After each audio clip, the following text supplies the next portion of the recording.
This week on the Steam Machine podcast, Baldur's game was like incarceration. Yes, we played a game song, Alien Isolation. Cue the music!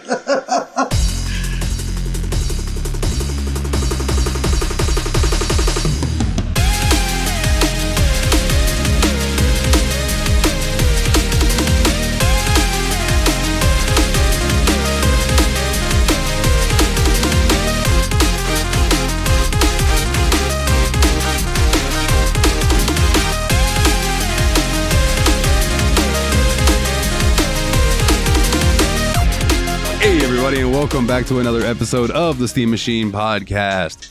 My name is Dalton, and joining me this week, we got the one, the only, the Willie. We've got the devilish, the dapper, the Dane. What up? And then we've got, I'm sorry, sir, what did you say your name was? It doesn't matter what your name is! And we got Jeff here too. Yeah. Hey, sailor. How you doing, buddy? I had to hit you with The Rock. I was watching some wrestling stuff earlier that was talking about classic SmackDown. And actually, it was talking about the promo where The Rock said, it was when WWF switched over to WWE, and The Rock said, if you don't want to be here, then you could do like the slogan says and get the F out. Such a cheesy line in retrospect, but as a kid, I was like, yeah, get him, Rocky.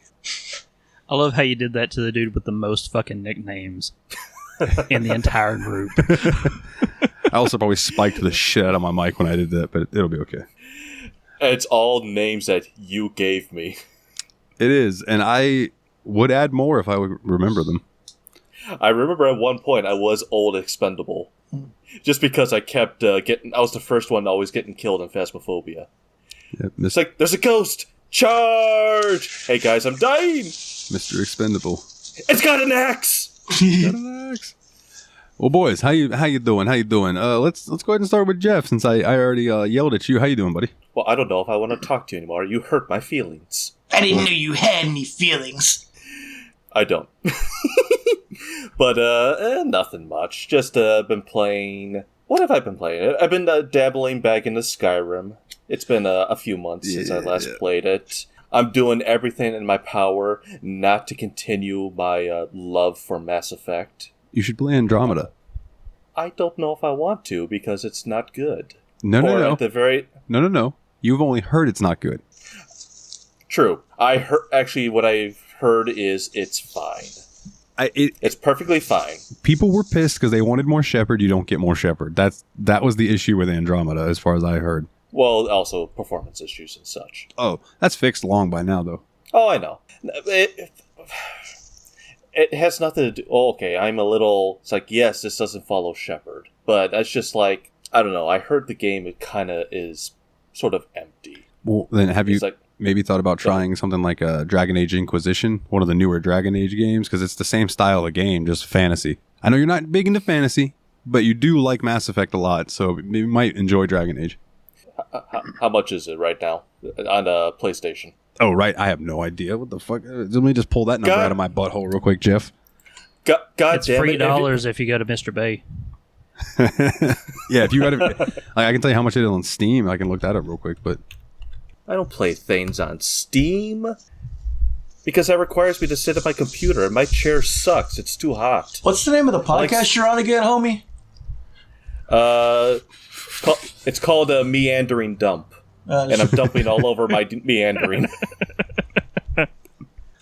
Oh my goodness! But so yeah, I've just been dabbling into Skyrim, which is always a nice comforting game to come back to. Do you get up to the Cloud District often?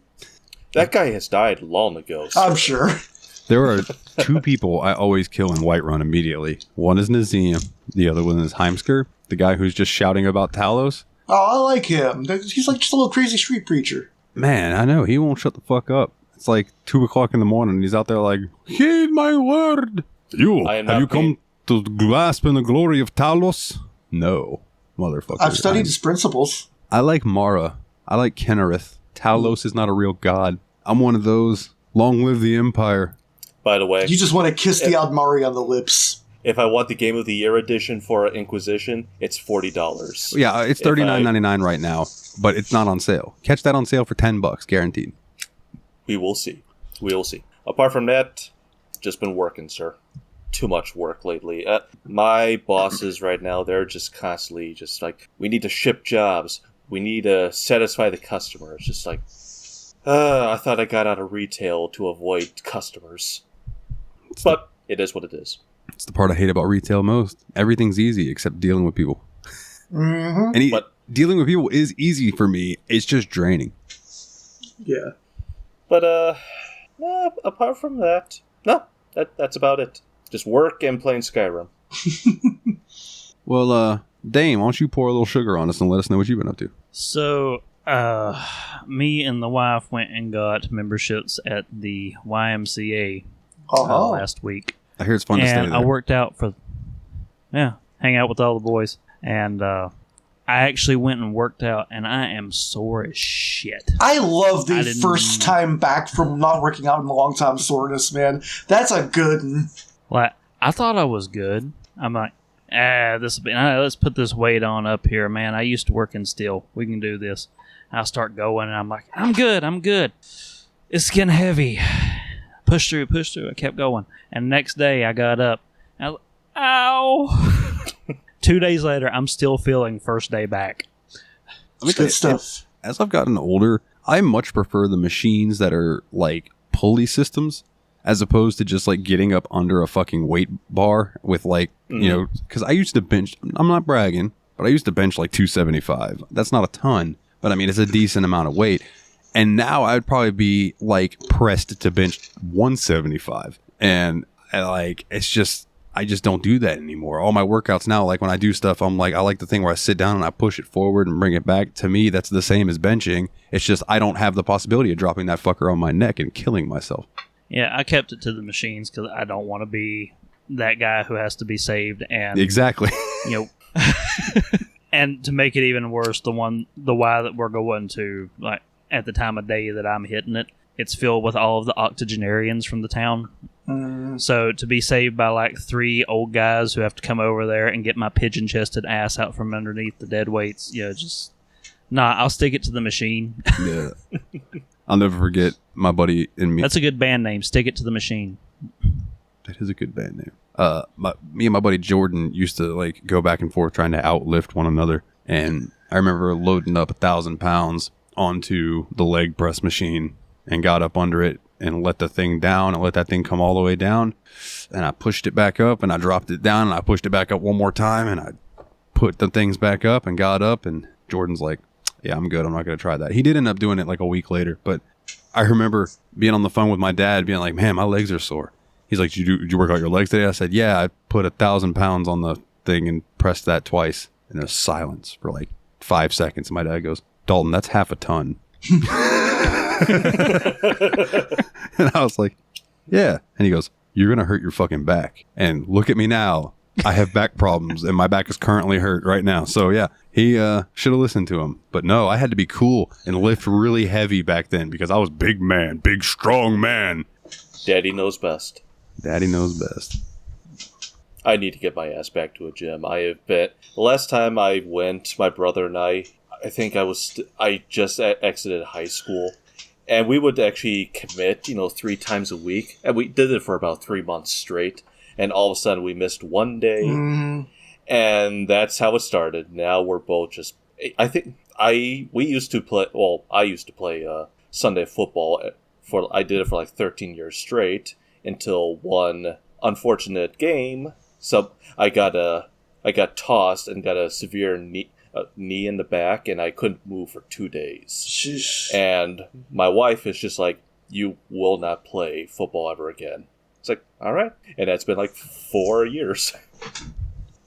Guys, I don't know if you know this, but I'm whipped. Dude, I was gonna make a joke about you being whipped, and then I was like, no, that's disrespectful. I won't do that. So I'm glad you said that, because I was gonna go, Washa! But dude, she's definitely the boss. I was gonna say, listen, if I had a wife, happy life. Whatever she says goes.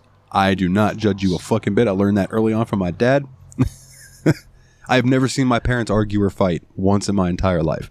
So obviously they're doing something right. So I try to learn from them. I took the stance early on. I can be right or I can be happy. So I decided to be right everywhere else. Tremendous. But yeah, other than getting my ass handed to me at the gym, and playing a lot with the kid this past week. I posted a video on Discord earlier today. I know Dalton saw it. My mom ordered some Bluey puppets. Officially, it's for my daughter.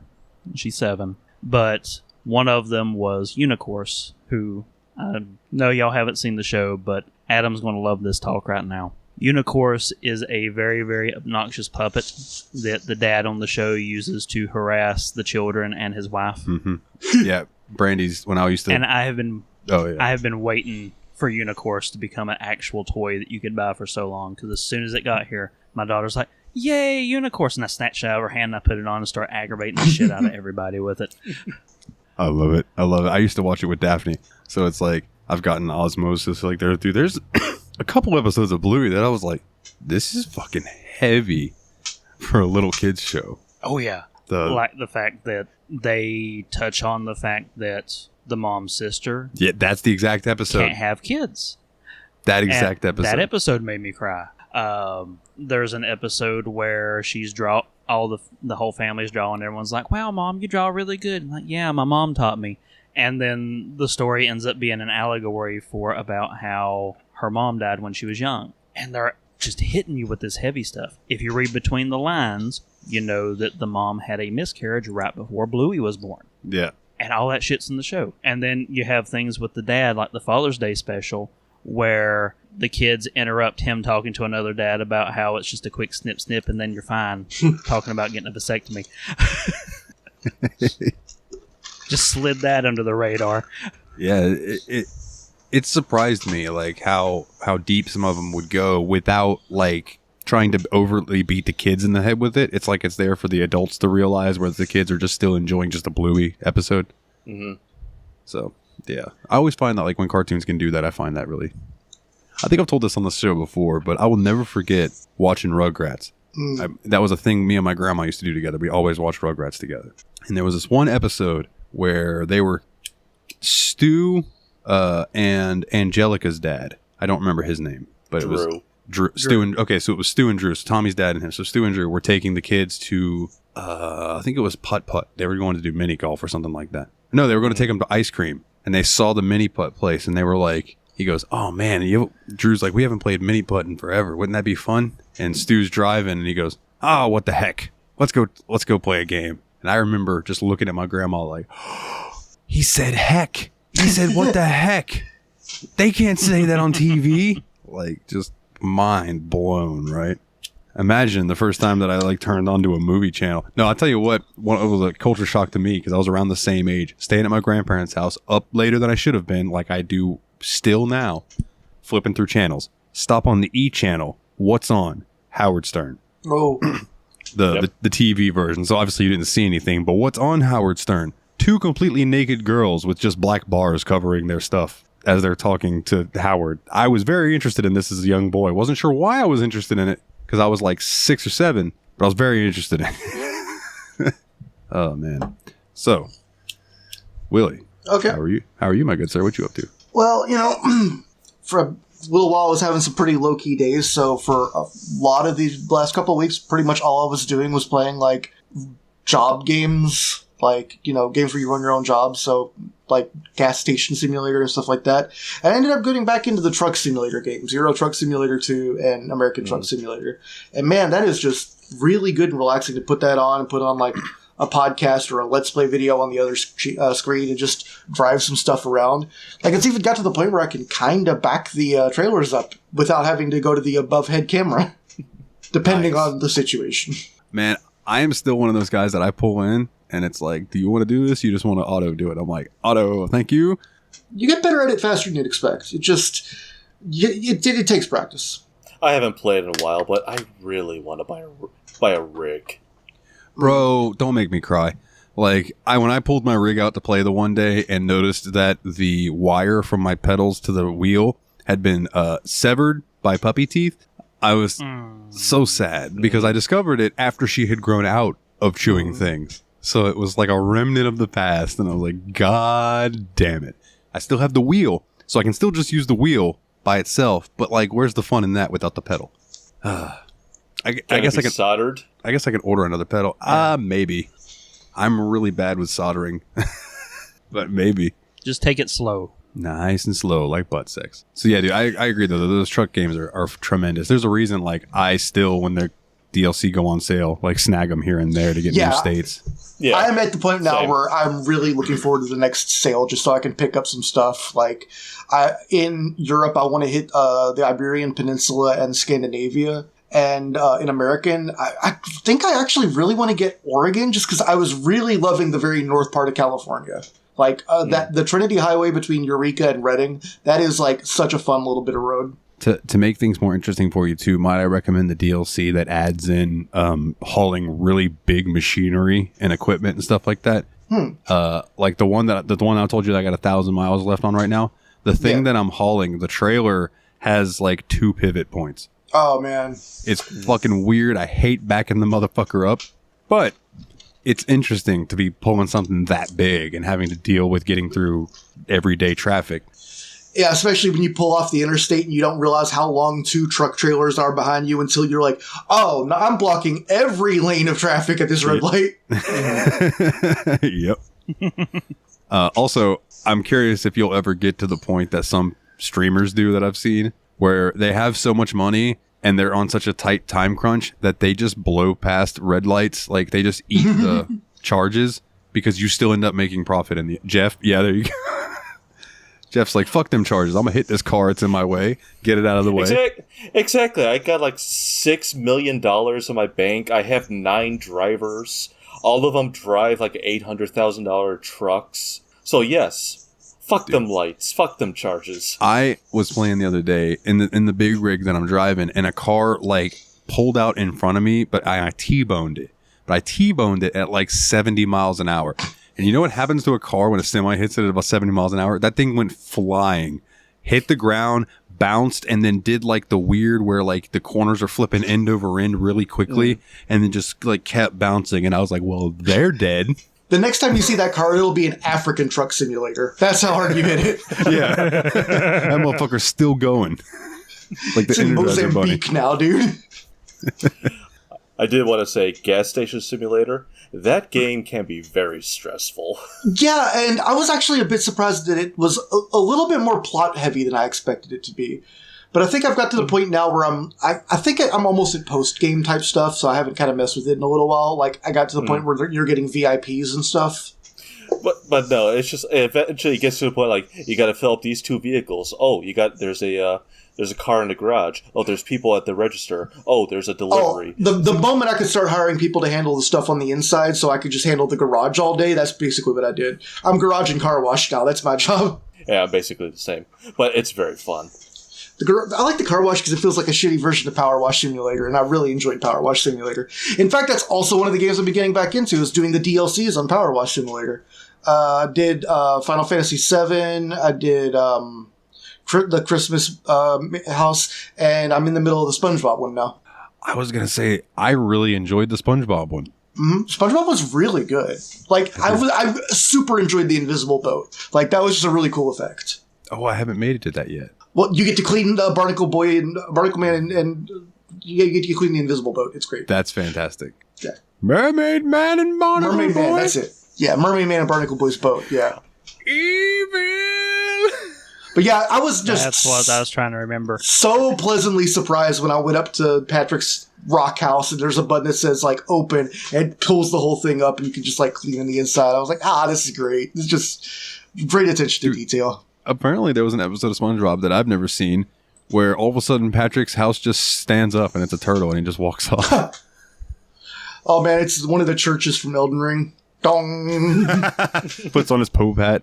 I have somewhere to be, and walks on. Good dog.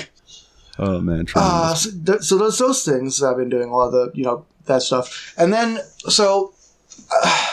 I keep being on and off about wanting to get started in game development and actually make something. Like, I'd tinker around with tutorials every now and then, but never actually do anything.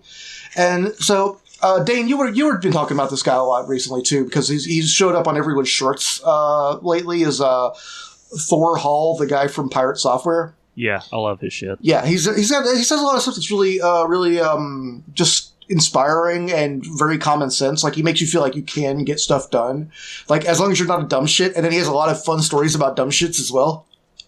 And it's like, you really quickly begin to think, man, without all the corporate assholes like over top that don't know what they're doing, I could really get a lot done, you know? And so he has his website at a website called develop.games that is just like this, like, 15-page long manifesto about how you can get started coding games today, that it's never been easier to learn everything and you don't need any specific talents. You can do it if you can't code. Like, Undertale was made by someone who is absolutely shit at coding. You can do it if you can't draw. He showed examples of a game that's made entirely out of squares that did big, a couple of games that are just drawn on, pieces of post-it paper and all that.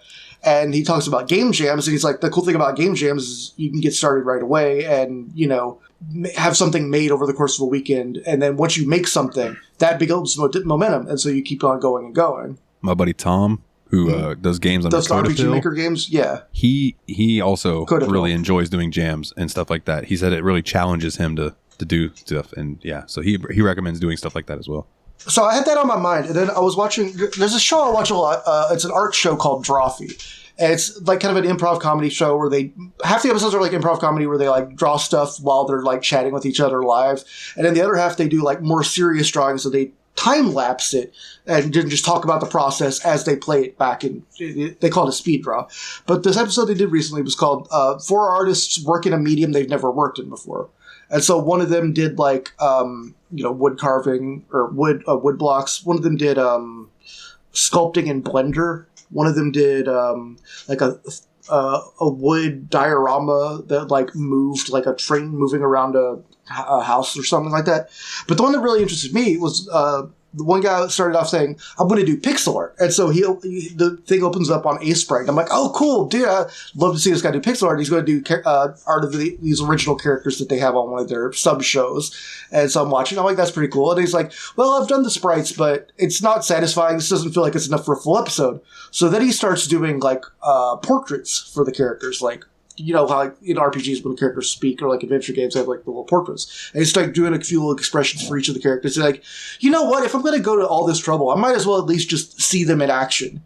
And so he gets Godot and over the course of the next 17 hours, what was started off as I'm going to draw a few sprites of these characters turns into a small one-room adventure game that he completely makes from scratch with no background in computer programming. Nice. And so I watched that and I'm like, you know what, man? That's inspirational. I've just watched it done. I'm sure that I could do something like that if I set my mind to it. So I gave myself the goal that I woke up super early that day. It was like 4 a.m. when I was watching that.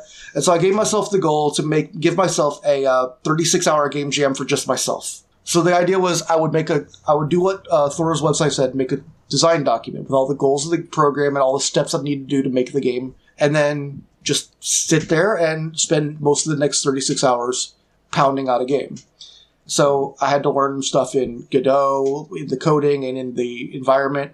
I actually got into Reaper to make sound effects and a couple of music tracks. And so what was the other program I used? I did some pixel art in Sprite just to like make a couple backgrounds and stuff. And I felt like over the course of it, like 36 hours later, I had put out basically it's more of a demo of a game than a full game, but it's a completely playable demo. And it's basically like kind of a clone of the NES game Marble Madness. That's what's up. All right, yeah. That's a game I'm obsessed with. I'm actually the 9th place scorer on Retro Achievements on that game because I just love to pull that out and play with it.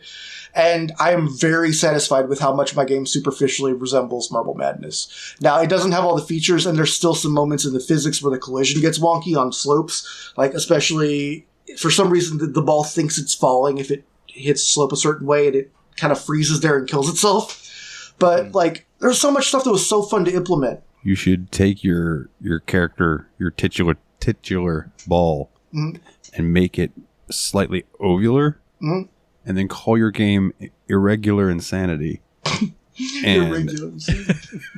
Dude, I'm telling you, because people would be like, oh, I get it. It's kind of like Marble Madness, Irregular Insanity. Oh, yeah, what was it? Only like a couple bucks? Oh, yeah, I'll throw it at that. So that's what I'm thinking of doing, is actually trying to develop it, like consider this a demo and then make a sequel of it over the course of maybe a week. That's like something I can at least put on itch as a buy as you like it, or maybe put it on, try to get it on Steam for $1.99 or something, you know? Because the main problem with what I made was, by the time I was in the last 3 hours, I really didn't feel like designing levels anymore. So I basically whipped out like 3 really quick levels, and so they just basically show off how the mechanics work. Like, it isn't really a full game with really good levels yet or anything, but... So you're telling me when I play it, when I get to the end, it's going to be like, man, that was a good game, but they felt like they rushed the ending. Like, maybe they ran out of funding or something. Yeah, that's it. My Kickstarter, I ran on my Kickstarter funds, which was a quarter I found at Circle K. Hey, it was heads up, though, so good luck. Yeah. See, I would have expected you to be getting into, like, jumping in with making your own Doom mods first. You know, I have on and off been making Doom levels from time to time, but I tend to do this thing where I almost make something, get frustrated with one thing that's bothering me, quit for a while, and then forget everything I learned last time. That's why it was so awesome to actually finish this game. Like, to set out a complete document that says everything I want to have done within the next 36 hours, and then do all of it. Because now I have all this experience with specific things. Like, there's a workflow in my head now. Like, when I make this, next... I know that when I add a kill zone to the maps in my game, like, I don't have the built-in collision area, so I need to add a separate collision area because I didn't want them to inherit a collision area. I wanted to make it separate every time.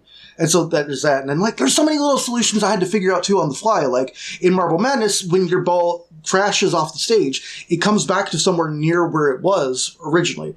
And so at first I'm like, okay, well... do I ask the ball to remember where it's been and when the last time it felt safe was? And I thought about it more, and or I could designate, like, little areas of the stage to be, like, checkpoints, and then have a respawn point that corresponds to wherever the highest checkpoint you reached. They can enumerate them. And then it became like, it basically all wired itself up, because all I had to do was say, this is checkpoint 1, this is spawn point 1, this is checkpoint 2, this is spawn point 2. And then just, like, whatever the highest number 1 you run into, automatically, like, you didn't have to do any more coding at that point. And it was just really cool to see how everything came together just by modeling it and solving problems, you know? If you want to do a hard mode, you could just have it where the respawn point always goes back to the beginning. Yeah, I thought about making a hard mode with fewer respawn points and a harsher timer.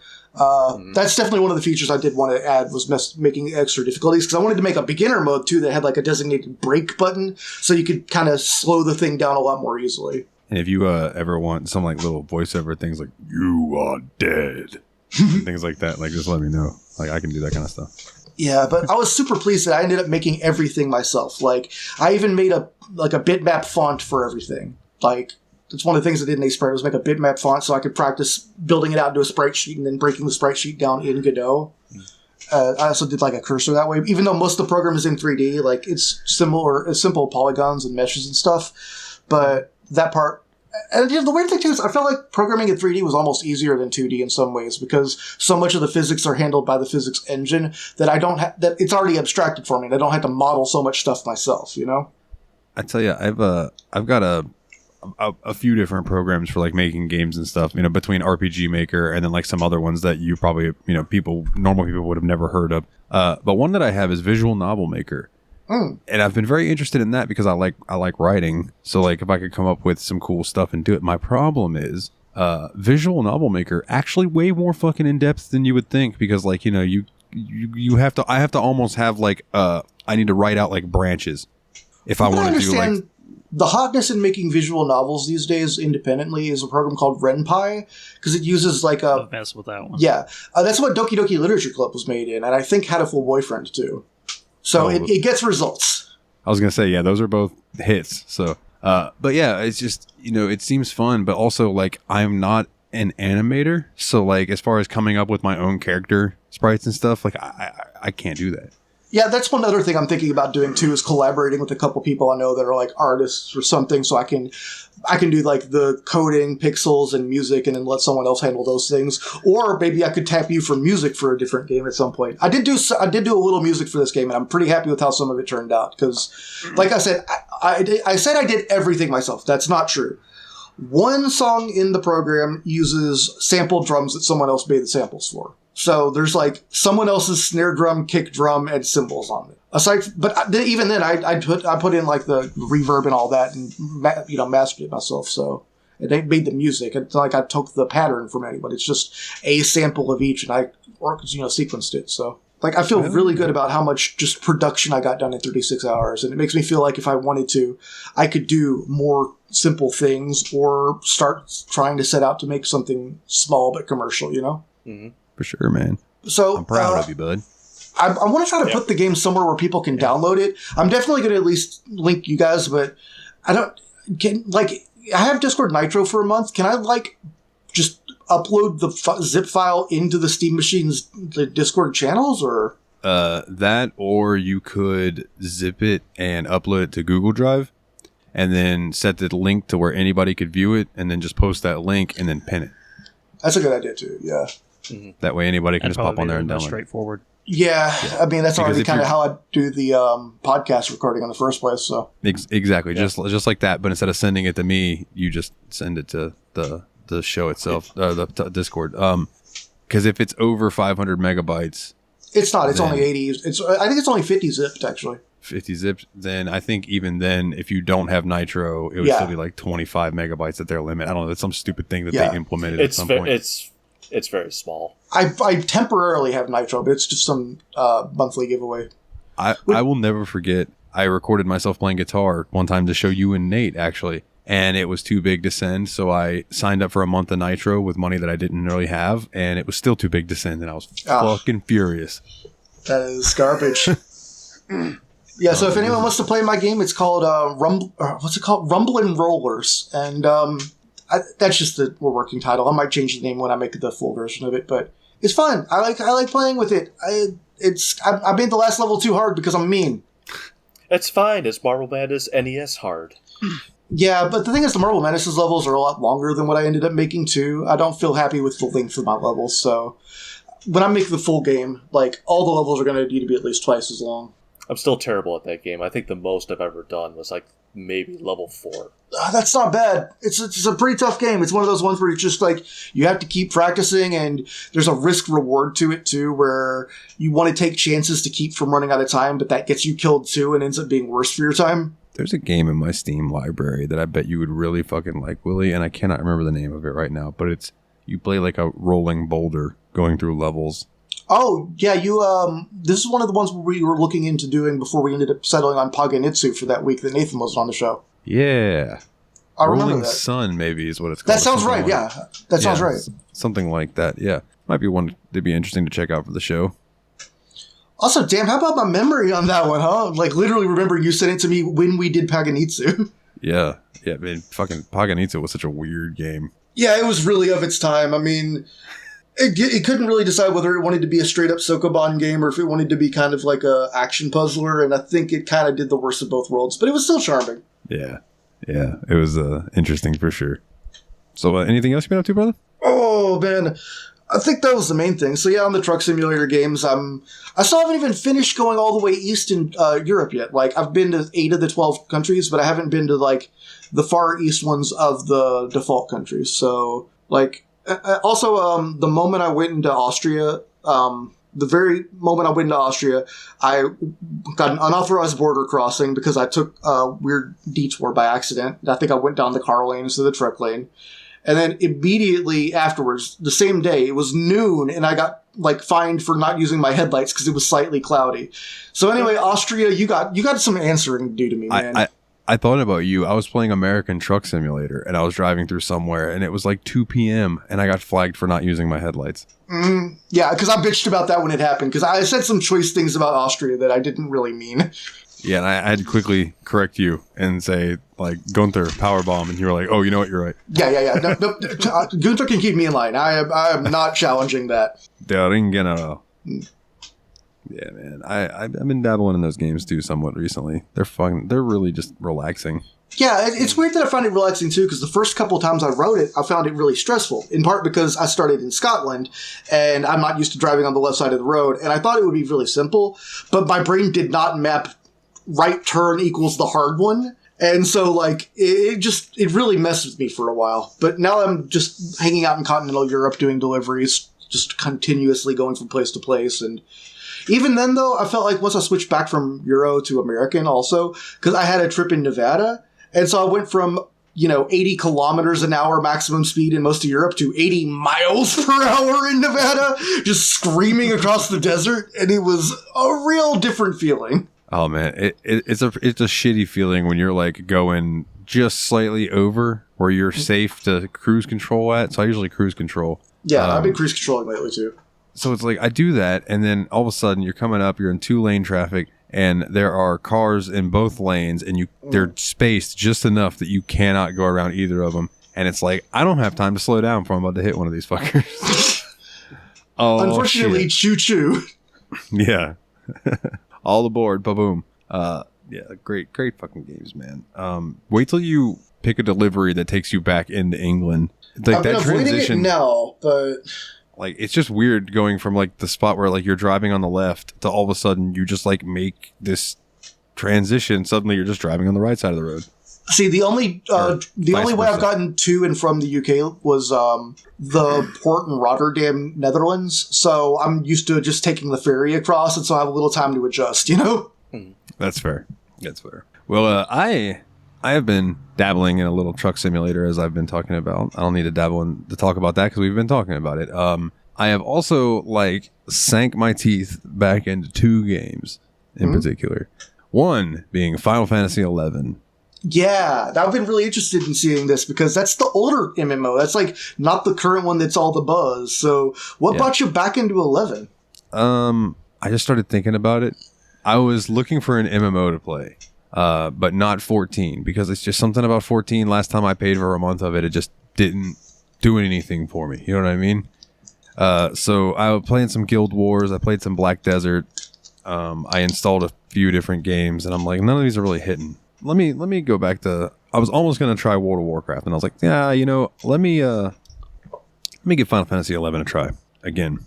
And I loaded in, and I played for a while as my Gaka, and I was like, you know what, this is good. And then like I made a second character, a human, and I made it on the most populated server for North America instead of the one that I was on with Miller.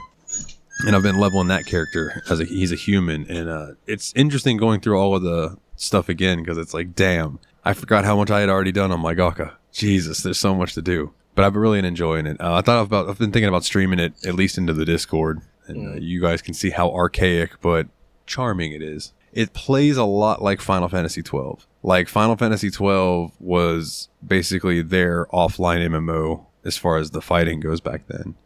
But I've been really having a good time with it. And then the other game that I'm playing is because a expansion came out. And no, it's not Starfield. I returned to that expansion and got my money back. Oh, wow. So that's too bad, because it sounded like you were ready for Starfield to actually be kind of good. I just needed the money, so I will check it out again down the line. It was one of those where like I spent more than I thought I did, so I was like, well, let me return the things I'm not super stoked about. I'd never forget Sean Murray never charges us for his DLC. Yes, and we need to get back into No Man's Sky, baby. For sure, dude. I agree. So Diablo 4 Vessel of Hatred came out, and I had pre-ordered it. So when it dropped, I went ahead, I loaded in, and I saw the new class, which is Spirit Caller, Spirit Warrior, something like that, right? I was like, well, I'll make one of these and try it since it's the new class, and made him a seasoned character and started in the new season, which is the DLC content. So I have not even gotten halfway through the base game, but now I'm playing the DLC, and it's real fucking good, dude. Like, it is real good. It's so fun. The combat's great. Here's the crazy thing that I never thought I would say. I prefer playing this game with a controller. For Diablo.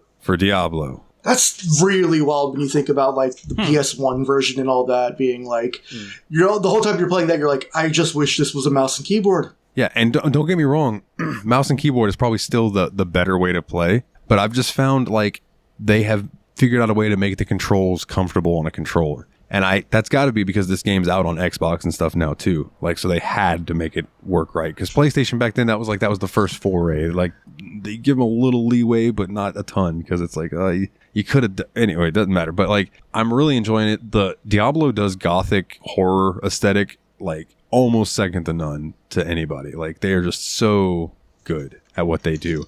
The combat is fun, hard, difficult, but like rewarding.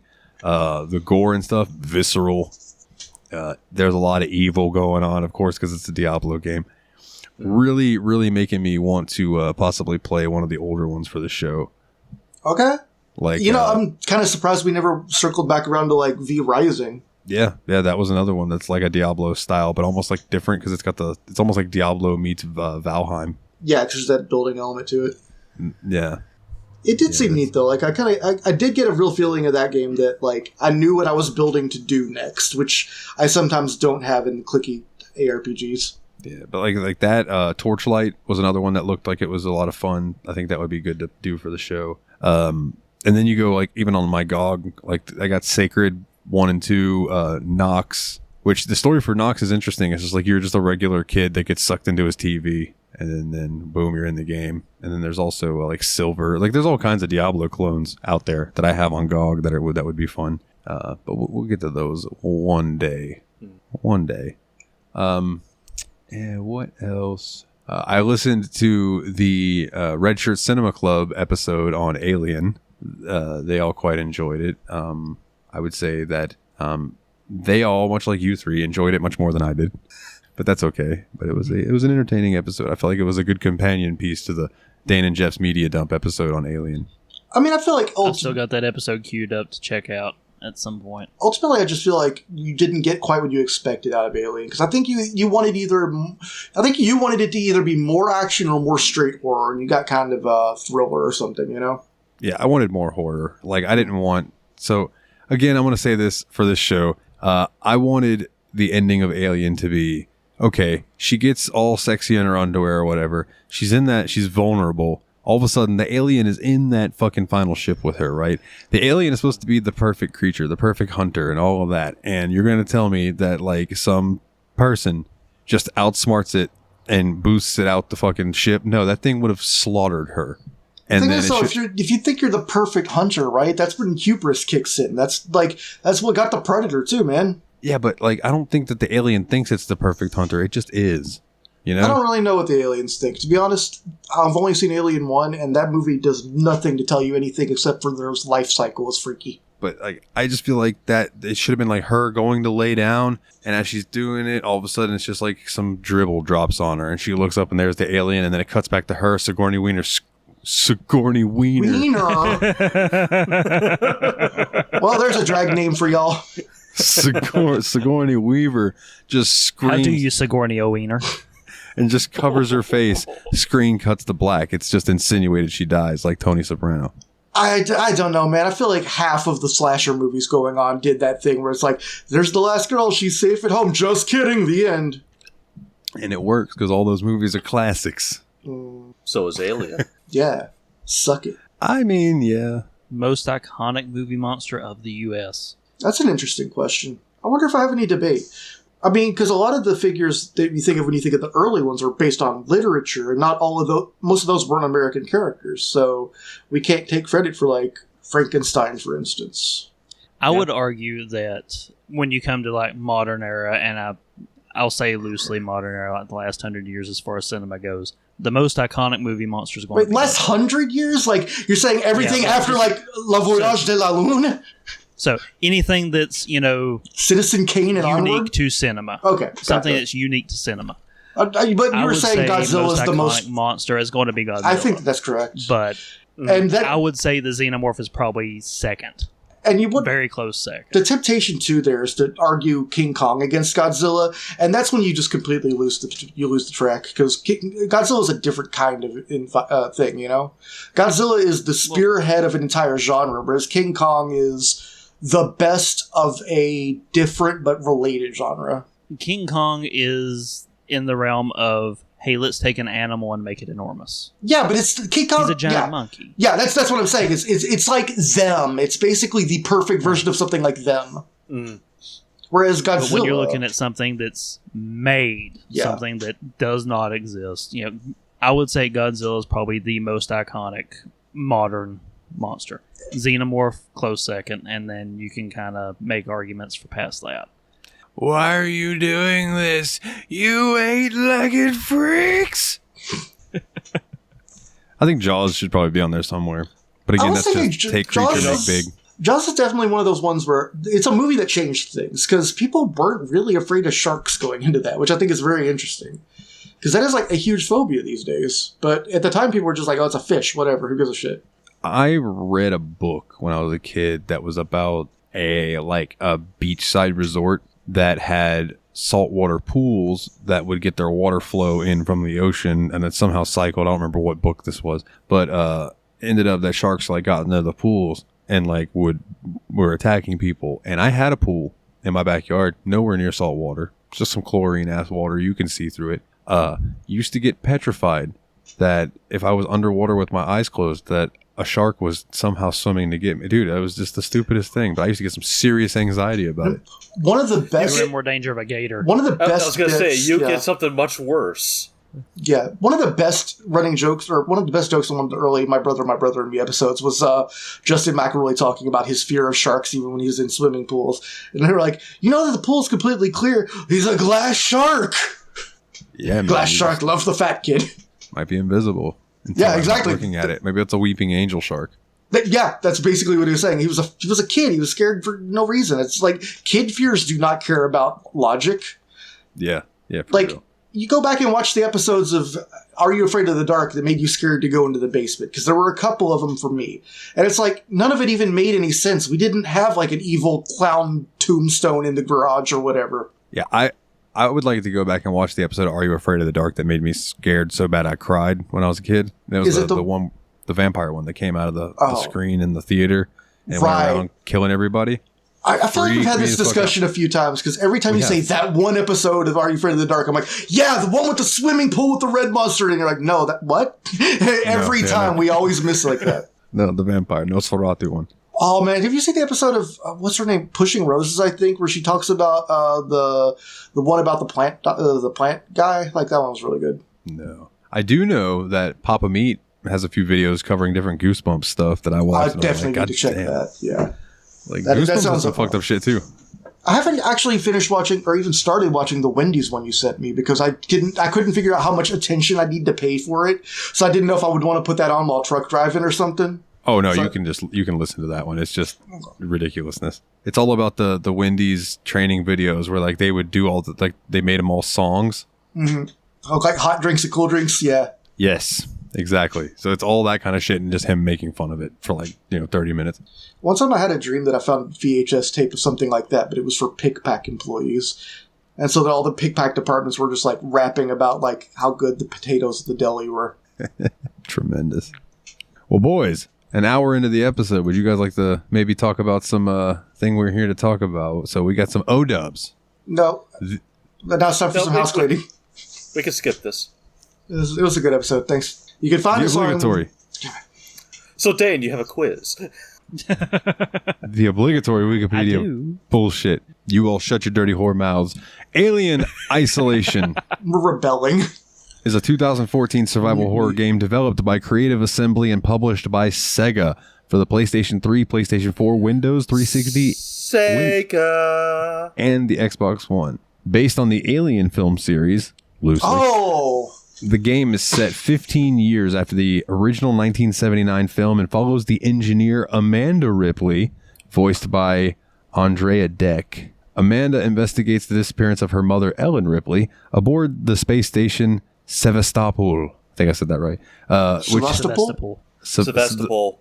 The Sevastopol Stallone, which has fallen into disarray due to an alien. This is already a way better game. You're doing good. You're doing good.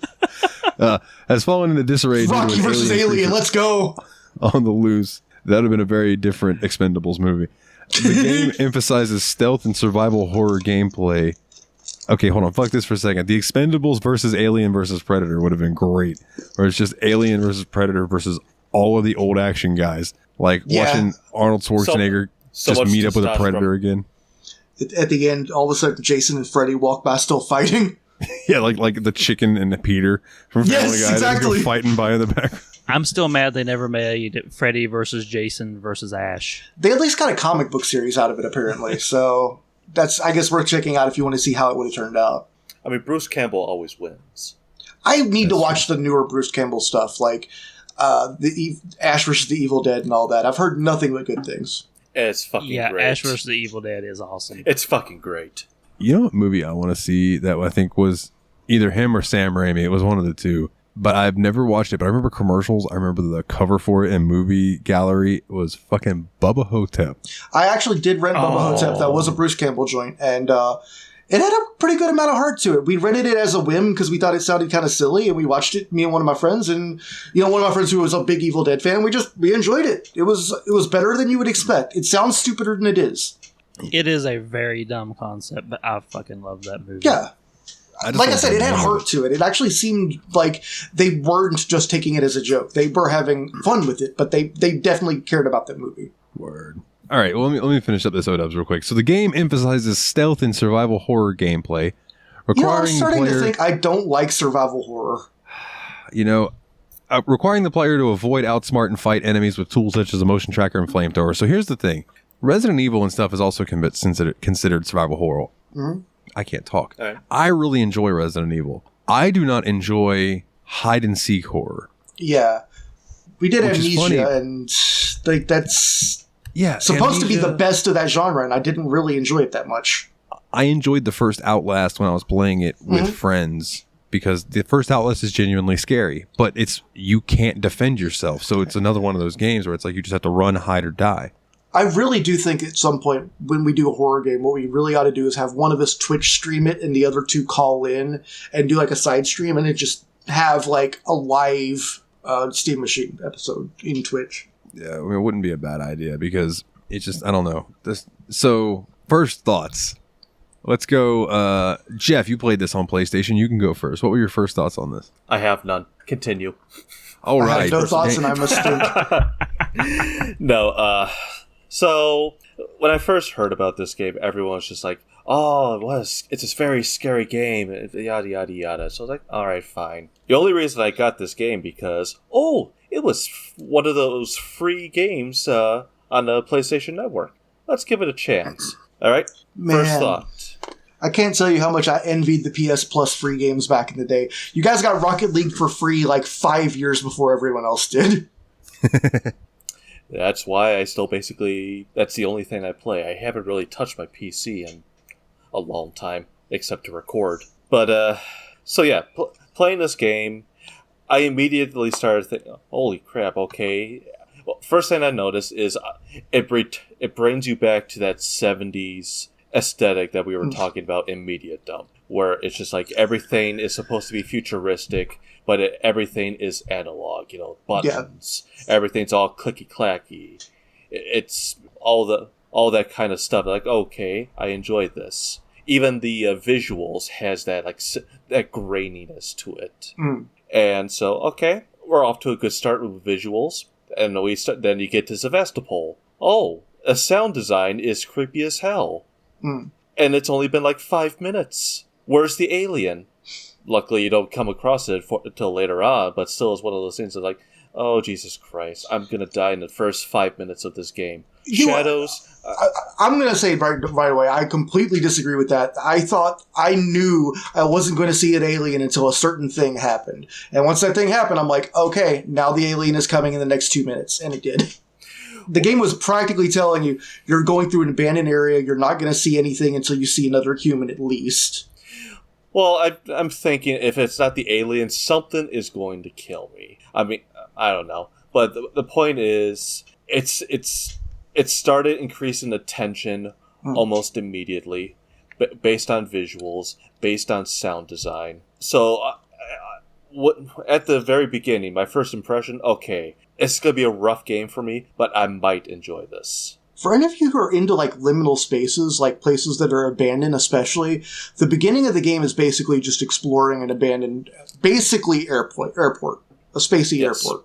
And it definitely gives you that feeling of everything's closed, you ain't supposed to be here. Yeah. So, yes. Yeah, liminality always fucks with me. Mm-hmm. Ooh, Dane, we should play some of the Inside the Backrooms games in VR.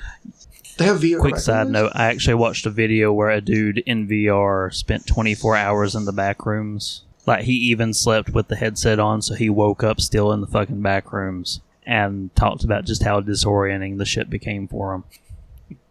Oh, dude, I can only imagine. It freaked me the fuck out. So, all right, then, Dane, what about you? What was your first impression with Alien Isolation?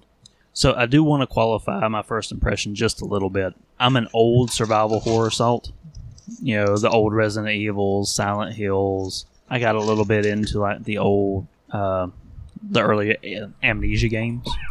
Yeah. Quick question for you, Dane, since you're an old Silent Hill fan, because I've played a couple of them. How do you feel about the new Silent Hill 2 remake being $69.99? I have a follow-up question. How do you feel about the new Silent Hill 2 remake being good, considering it's developed by the same jackasses that did that horrible Blair Witch game?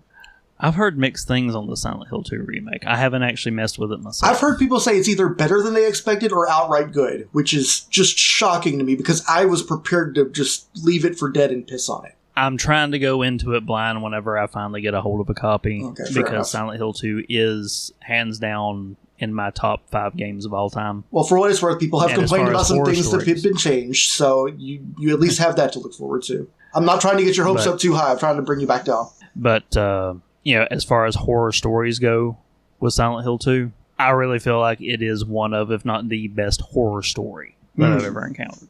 I fucking love that game, and I know that my nostalgia goggles they've got a lot that they're going to have to accomplish with it. So... Yeah, but still, that's one of the reasons everyone was so low on this concept in the first place, because that game is known for its excellent writing, its subtle, masterful storytelling, whereas Team Bloober is more famous for just, we don't know what to do, so we're going to throw a bunch of stupid twists at you, and we can't handle anything with subtlety or care. Yeah, I did not have any kind of expectations for it, so I'm probably going in expecting a clusterfuck. You know, but I went to one of the Mila Jovovich Resident Evil movies with that exact attitude, and I ended up having a great time because of it.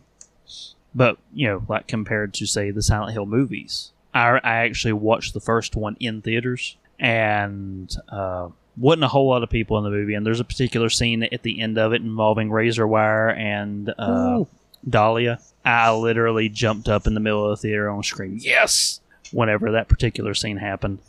And the girl that I was dating at the time, embarrassed the shit out of her. I remember... And a dude... there's a vivid scene from that movie where... Oh, actually, go ahead and finish your thought. Oh, I was going to say, when I did that, I saw a dude that I went to high school with, who I later worked again with at Walmart. He turned around, and we both met eyes, and he kind of looked at his shoulder at me and gave me the thumbs up. Oh, yeah. So what were you going to say? The scene I vividly, I can't talk for shit tonight. I vividly remember is Pyramid Head grabbing that chick by like right between her titties and just squeezing the skin and twisting it and then just ripping all of her skin off in one fell yank. Being a big fan of all the stuff in Silent Hill 2, I did not like the fact that they stuck Pyramid Head in the movie. Either of the movies. They were going to have to, man. The suits would have made him. He's the mascot of the series for some reason. He is. I am aware that he's actually a fucking embodiment of some horrible thing in your own psyche or whatever, but that doesn't mean that he's not basically the mascot of the series. If they had a Smash Bros. Character from Silent Hill, it would be Pyramid Head. Well, see, I'm in the camp that Pyramid Head is not really a villain in those games. And I know this is a massive fucking tangent. It's what I'm good at. But if you actually pay attention to a lot of the interactions you have with them, like the first boss battle in that game that you have against Pyramid Head, it's time-based. It's not about how much damage you do to him. As long as you just don't get close enough for him to slack you, he will eventually leave. Also, Mikolov, and there's an arc. Mikolov, if you're listening, Pyramid Head are the ones that did Creep and Karma Police. Totally, 100%. I don't know why I'm so cutting people off today, man. I'm so sorry, man. I've been breaking into so much stuff. I thought I'd be out of energy and not be able to talk, but now that I'm done with that damn game, I have so much juice flowing out of me. You got the creative juices flowing. Mm-hmm. I can You see need some more of tissues. the little white juice leaking down your forehead. But I'm in the camp of Pyramid Head's there to bring James to the realizations of what he needs to see. And the moment that James accepts is the moment that Pyramid Head stops becoming a threat at all. He's not there to kill the player. He's not there to get in the way. He's there to open the path. And the fact that they keep just shoving Pyramid Head in different games as the symbol of judgment, or in Silent Hill 2, the movie, he's a figure of protection. They totally just miss the whole point of the characterization of the monster. But he sells t-shirts. Yeah. So yeah, that's kind of what I was getting at too. But I always do think it's interesting when a character is neither really good nor bad, but just a force and therefore scary on its own, you know? That's like a lot of the best portrayals of the Grim Reaper as just someone who's doing his job, you know? Just, smoking 3 packs a day, walking around with a coffee mug. Like, oh, fuck. That's why I really like the show Dead Like Me. You ever watch that one? That sounds familiar, but I don't think I actually watched it. The entire cast are people who died and become Reapers, and they have to collect so many souls before they get to move on. Gotcha. How'd we get off on this? My first impression? Yeah, it was your first impression, and I was asking you about the Silent Hill price, and I just think $69.99 for a remake is a little steep, but I think your if new it's good, nickname, it can be justifiable, but I think your new name $69.99 should be Captain Tangents. Captain Tangents. But, I'm an old salt with the old classic survival horror. That's how we got there. Okay. So, Yeah. there we go. Had to look at my notes. So I was thinking, you know what, I got this game. And my first impression, this game scared the ever-loving shit out of me. Immediately. And I'm going to reveal a little something about myself with this. I'm claustrophobic. Why didn't we get him in for Iron Lung? I know, right? Damn. Like, I am not so bad that I can't walk into an elevator and not panic. I'm good in an elevator as long as it's not crowded. My big trigger personally is if I can't move my arms freely. But I do have claustrophobia. And everything that I loved and praised about the cinematography, where they went out of their way to make the movie Alien claustrophobic, became just an albatross around my neck the whole time I was playing this game, especially early on, because everywhere you look, floor, ceiling, and roof are always visible. And I didn't increase my field of view or anything. It was just standard. You always feel that roof is right over your head everywhere you go. And then it has you walk around in the crawl pipes a lot of the time, too, just to make it even extra crampy. Oddly enough, the vents didn't bother me. I'm so used to crawling through vents in games. Fucking Duke Nukem. Yeah, I was thinking Half-Life. Well, okay. Well, you have more class than me. But just, it took me 3 times longer than it should have to make it through to even get to the part where the alien becomes a threat in the game. And once I hit that, I started the game opens up a little bit because the alien will drop out of vents at you. Well, I know we'll get in that later, but when the game opened up just a little bit and you're having to deal with the alien was when I started just kind of blazing through it, and the alien was a nuisance. But that initial was just it hit all of my claustrophobia triggers, and the beginning was scaring the ever-loving shit out of me.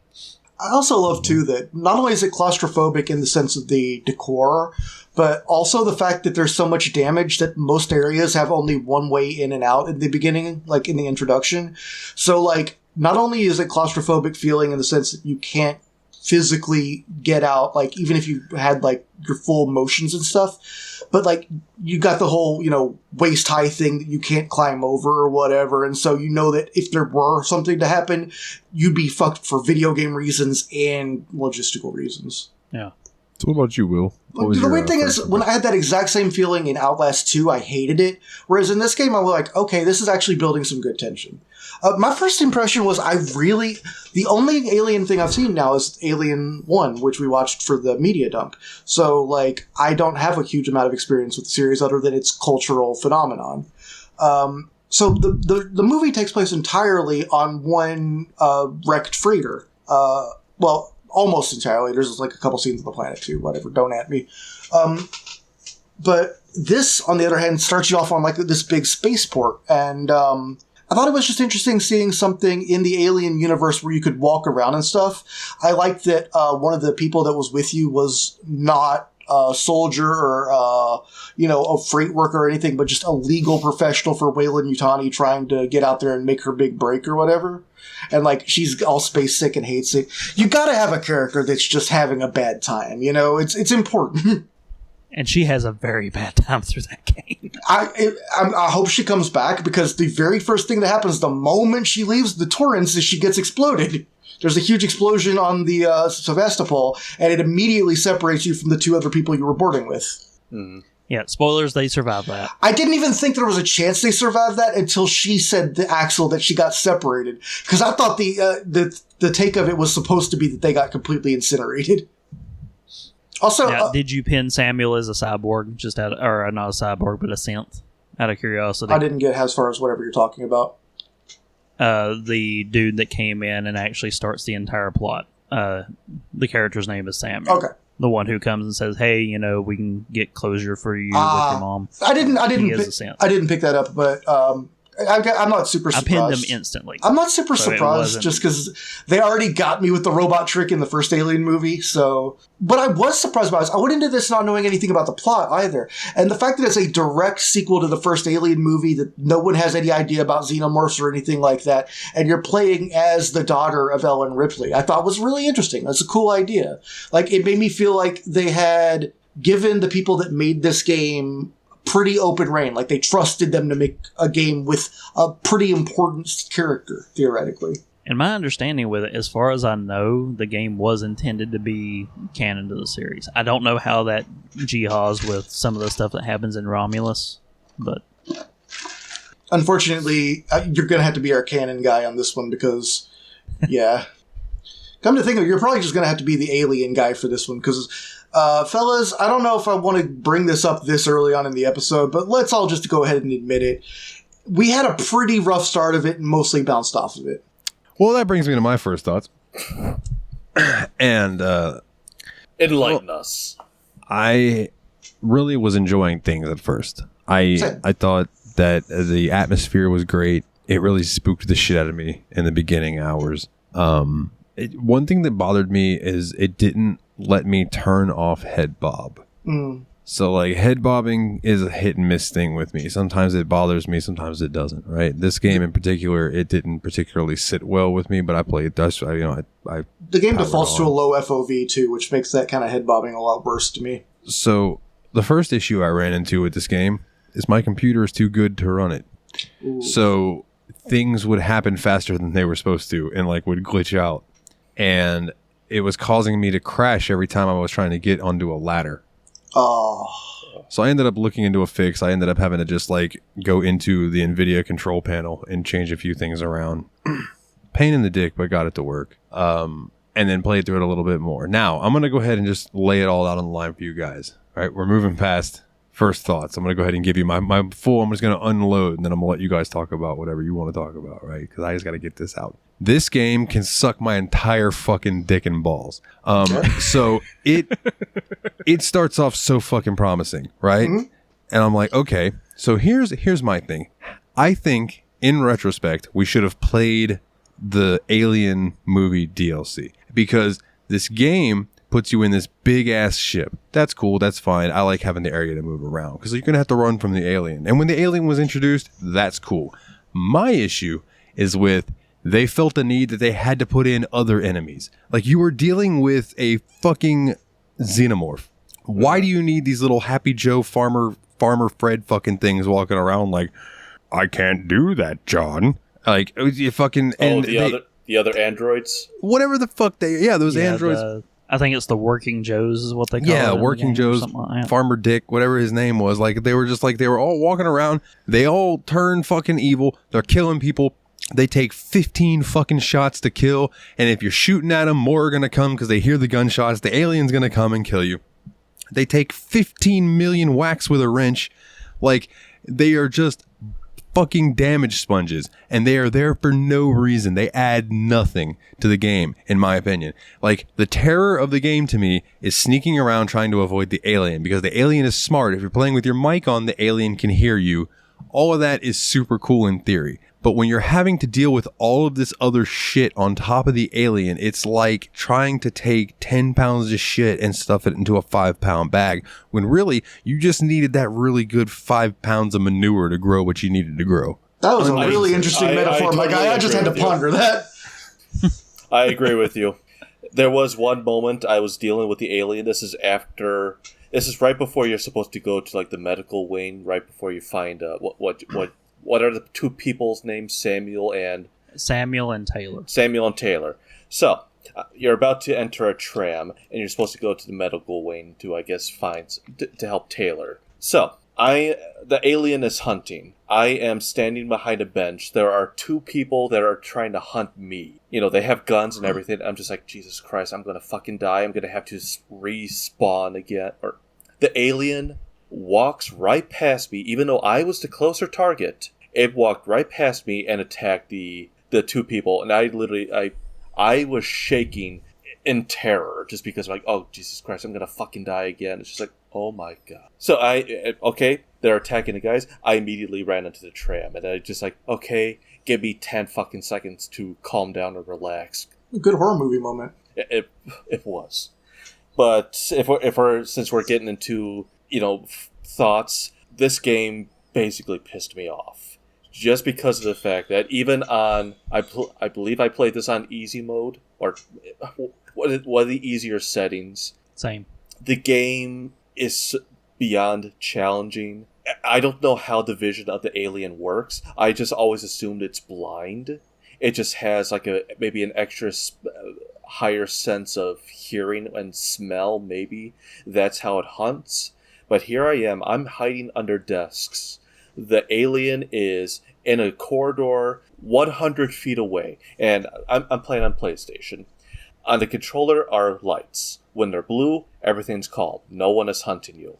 When they start flashing green and white, they are aware of you and are hunting for you. So, the xenomorph, 100 feet away, entirely different corridor. My controller starts flashing green and white. And all of a sudden, 5 seconds later, it charges me and attacks me. It's like, how the fuck did you see me when I'm hiding under the desk and you're not even in my vision? I don't know for the xenomorph, but there is a canon answer for the face huggers, which do show up in this game. The face huggers detect body heat. I was not that far into the game. So I would assume, since there are no visible eyes on the xenomorph, that given that the face huggers do that, it goes by body heat. That's what my assumption would be. So I have one other major complaint I want to get out before I don't want to forget it, right? So I didn't even make it this far. So I'm going to give a shout out, Mandalore Gaming on YouTube, one of my favorite review channels. He releases sparingly, but like his videos are always quality. I watched his review on Alien Isolation, and then I watched a few others review, and they all had a running theme that I agreed with. And that is, this game is far longer than it needs to be. Like 100%. What is it, Dane? So you can speak to this from experience. What is it? Halfway, maybe 3/4 of the way through the game, you kick the alien out. Like, you get rid of the alien. It is no longer a threat, and the game still goes on for another few hours after that. Yeah. So I think that was about the 2/3 mark as far as like playtime for me, give or take. You go on a mission where you lure the alien out, and this gets into one of my complaints with this type of game, which I'll touch on in a second. But you lure them out, you jettison that part off of the ship, you get locked in there with it, and Amanda Ripley has to do a Hail Mary, just spacewalk jettison to get back to the space station. Otherwise, she's going to be ejected with it, which wasn't the plan. And then you continue on dodging the I've done forgot what I said they were called, but the worker android shit. Joes. The Joes. Yeah, the Joes. And fun fact, the speedrunning community calls the alien Steve. So you got a Steve on your tail. I don't know where it came from. I just know it's a thing. And the speedrunners have actually got this game down to a 30-minute run. That's incredible. Jesus Christ. Where they, like... Is it all routing, or is there like a skip? It's a skip where certain areas you revisit with new tools so that you can open this door to get to a different part of the ship. So if you do this kind of glitch involving a crouch you can clip through doors. Ah, okay. And they clip through and skip from mission like 2 to 11, and then trigger a thing that goes from 11 to 18, and then play through the rest of the game so they can get it down to like sub 30-minute runs. That sounds pretty interesting. Yeah, I watched an entire video about it just for shits and giggles. Dude, some of those speedrunning documentaries are amazing. Like, even like Summoning Salt, his are pretty shallow, and it's just about the world record and like everyone to hold the world record in each game. But it's like always just got this feeling of like the ingenuity of humanity, the triumph of the spirit over the whims of the computer. It's always full of fun, you know? Sorry. But after getting the alien off of the space station and then you going back into it, you find out you're trying to deactivate, I think that computer for this company is called Apollo, where with Weyland-Yutani it was Mother. You're trying to get it to, deactivate all these protocols they've enacted because Weyland-Yutani's bought them out. And it's like, can't verify the engines. And lo and behold, there's a hive in the engines. Ah, right. And now you have to play through the rest of the game with 2 aliens on your shit. And there's facehuggers. So at any given point, a facehugger can be coming after you. Whenever you're having to dodge aliens, there's one point you actually see both of them, so you know both of them are on your tail. So the aliens do come back later in the game, but my problem with the way this game is structured is that classic, alright, we've almost done the thing. We have our plan. Everything's going according to plan. Oh wait, the plan failed. I'm screwed. We have to start over. Super lucky escape. Keep going. You get the new plan. You get almost to the point. Everything goes sideways. Super lucky escape. Go forward. Yep. Because you have the jettison off with the alien and you spacewalk and manage to get back. And then you finally get a hold of the Dorans, the ship that you came in on. And you're almost doing the thing to be able to dock and escape. And then alien jumps down, grabs you, takes you to the hive. And since Amanda Ripley has plot armor, she's the only person who wakes up and is able to break free of the cocooning so that she doesn't get turned into a host. Bullshit. That's pretty whack. See, that's... Everybody should have died. That should have been the end of this game. God damn it. Well, the spoiler for the entire game is, if you've watched Aliens, the director's cut, you know Amanda Ripley dies of cancer at age 66, 2 years before Ripley gets pulled out of her cryo chamber where she escaped the first movie. Oh. So she has to survive everything that happens. So, the canon ending is she can't die. Okay, yeah. At least if you know the movies. Shyamalan would find a way to break. It's a twist. So then the ending, the ambiguous ending with the little light on her head, then if you know the lore, then you that's no ambiguous ending. You know exactly that she's being saved. Yeah. And I think one of the DLCs reveals, and this is something that I'd heard, I haven't actually played it, that between because the very last scene of the game is a quick time event where you get back to the Dorans and you're good, and surprise, an alien dicked its way on board. So you have this quick time event where you're scrambling back away from the alien and hit the airlock and jettison both of you out into space. I think there's a DLC where you find out that she was out there for 3 days before someone gets her, and there's other stuff you have to go through to do X, Y, and Z before you get to just float around in space and get found and rescued. I didn't realize the air tanks can last that long in this universe. So I was just thinking, 3 days worth of oxygen is a big ass air tank. Even Star Trek. I don't know if she gets back inside somewhere and probably has to do a jettison back out again. She just has to find one of those air bubbles like Sonic the Hedgehog. What? She was what you don't know is when they show up and save her, she was hearing the music. Dun dun dun dun dun dun dun dun dun dun dun dun dun dun dun. Oh man, one of the most stressful themes in all video games. There was just a lot of mechanics in this game that just didn't work for me. Which is sad because they really did the atmosphere right.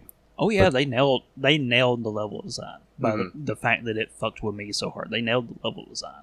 Yeah, it really felt like you were on the set of an Alien sting. I gotta say, it's a very immersive experience in that sense. The problem is the gameplay mechanics keep taking me out of it because I think of it as a video game. I think of it as a toy, and I'm trying to figure out how I can figure out the mechanics of what's happening. Like you said earlier, you don't understand how the alien can see, what it detects. And you're not thinking, oh my god, a weird animal's hunting me, I need to figure out how to avoid it at all costs. You think, okay, well, this is a game. It has some way it detects me. What is that mechanism? and my mic is off, Oh. so I know it's not hearing me breathe. I knew a lot about how the AI for the alien worked, so I was gaming it very hard. And I will go ahead and disclose, whenever I played through the vast majority of this game, I had a walkthrough that showed, the perfect golden path for the easiest thing, because I kept getting lost in the labyrinthian corridors of this place. Okay, so we should feel a little less bad about not completing the game, Yeah. because the only one that did get anywhere was actually using a walkthrough and playing. I got easy. Oh, yeah. I got lost for like I half cheated an like hour the wind. before I realized, and this was like maybe 10, 15 minutes into the game when you're wandering around. I got lost because I eventually wandered into a room and just happened to look down at the floor, and there was a hatch in the floor, and that was the area. That was where I needed to go. I didn't see that for like 20 fucking minutes because there was no thing pointing you to it at all. And I usually am one of those people who I'm like, oh, Morrowind's cool because it doesn't hold your hand. You have to read quest logs and stuff. The problem was it didn't give you anything to read that would give you hey, look at the hatch in the floor maybe, or nothing was there to signify that was where we needed to go. Yeah, there were a lot of points where the telegraphing completely fails in this game. But I hate to bitch about that when we review a game, because then we're going to be the people that get the yellow paint splash treatment blamed on us, Yeah, that's fair, but I also don't mind the yellow paint splash treatment every now and then. Yeah, I think, what is that game that... there was that one game that had the really insanely bad hinting, though. I think it was like one of the later God of War games, where every few seconds the character's just telling you how to solve the puzzle. Yeah. Why don't you try doing this, boy? Yeah. Yeah, you're thinking of the same game I'm thinking of, too, because when they talked about it, they definitely said the word boy a million times, so that is what I'm thinking of. Great, That's great. God of War remake. I've never played God of War, sorry. Oh, man, they're good. It was an Xbox exclusive back in the day, and I didn't have Xbox, so... That was a PlayStation exclusive, sir. Oh, well, I did have Xbox at that point, then. But yeah, I think the hinting colors that they use in this game really is, if they really want to draw your attention, they'll have a light where everything is just so dark. Yeah, I noticed that they use And lights a lot, very Doom-like level design, I felt like. I actually didn't have any trouble getting lost in this game, which is weird because you guys know I'm really bad at getting lost in 3D spaces. But I felt like I kind of thought that they were just shining lights on everything I needed to go towards, to the point where I was going other directions just because I'm like, no, that's too obvious, I need to explore. And there are some things that you can miss if you're not exploring, The only things I ever The found from walkthroughs I was exploring was just using fucking was- crafting materials, and I never found any crafting blueprints because I didn't care enough to get that far. it's easy to miss some of the blueprints, and there's a couple of them that if you walk past them early game, you're really going to be fucked, like the med kit. That sounds helpful. You can walk past and completely miss the med kit blueprint, and there's not really that many med kits to my knowledge that spawn within the game. Because the crafting materials, which fuck shoving crafting in this game. Yeah, I was really Yep. not happy the Yep. moment I picked up a crafting item. I understand the rationale behind a lot of the decisions they made for the game mechanics, because the thing is, if you ask me to describe what I would want out of an alien game that's going to be a horror game, they did a lot of the things that I would pivot to. You need to be a little bit clumsy in the controls because you don't want perfect agency when you're scrambling. You want to have something that's going to slow you down that you have to do because they have very, very big, high effort mechanisms on these spaceships within the movies that slow people down, like things you have to prime the pump on a generator a couple times before you hit a button. That shows up in the game. Yeah. It's always and the the way that exact they same execute animation those. every time, which got really old the third time, and I'm like, okay, it's exactly 2 pumps, and you did An alien that tracks you that you have to hide from. All these things that I would be like, yeah, if you want a good alien game, you got to do this. You have to do it. They did all the things. Thanks. I hated it. They did too many things is the problem. They went had- kitchen sink with this. They threw in too much extras. I was fine with the crafting system, but like I said, I don't like using my inventory, and it seems like the game demands that you use the inventory system. It's like I'm trying to deal with the Joes at one point. There's 5 of them just walking around. Just how the hell do you want me to sneak past this thing? I had to go out of my way to craft the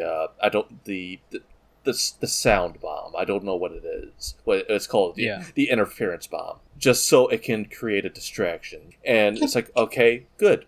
I finally got past it. For some reason, 5 seconds later, they found me, and now I'm running for the next 2 minutes, getting away from these things.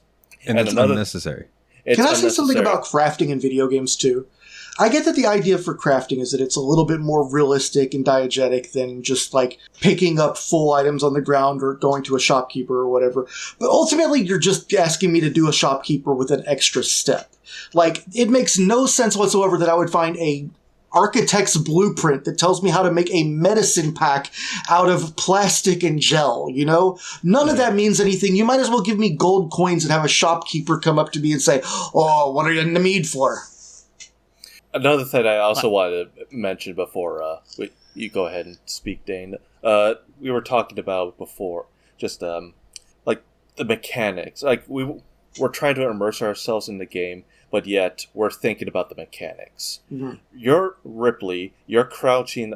You're crouching and you're walking along. She is squeaking her shoes, and I'm sorry, but I'm just like, you are trying to hide for your dear life, and yet your shoes are just going squeak, squeak, squeak, squeak. Like, try being a little bit quieter.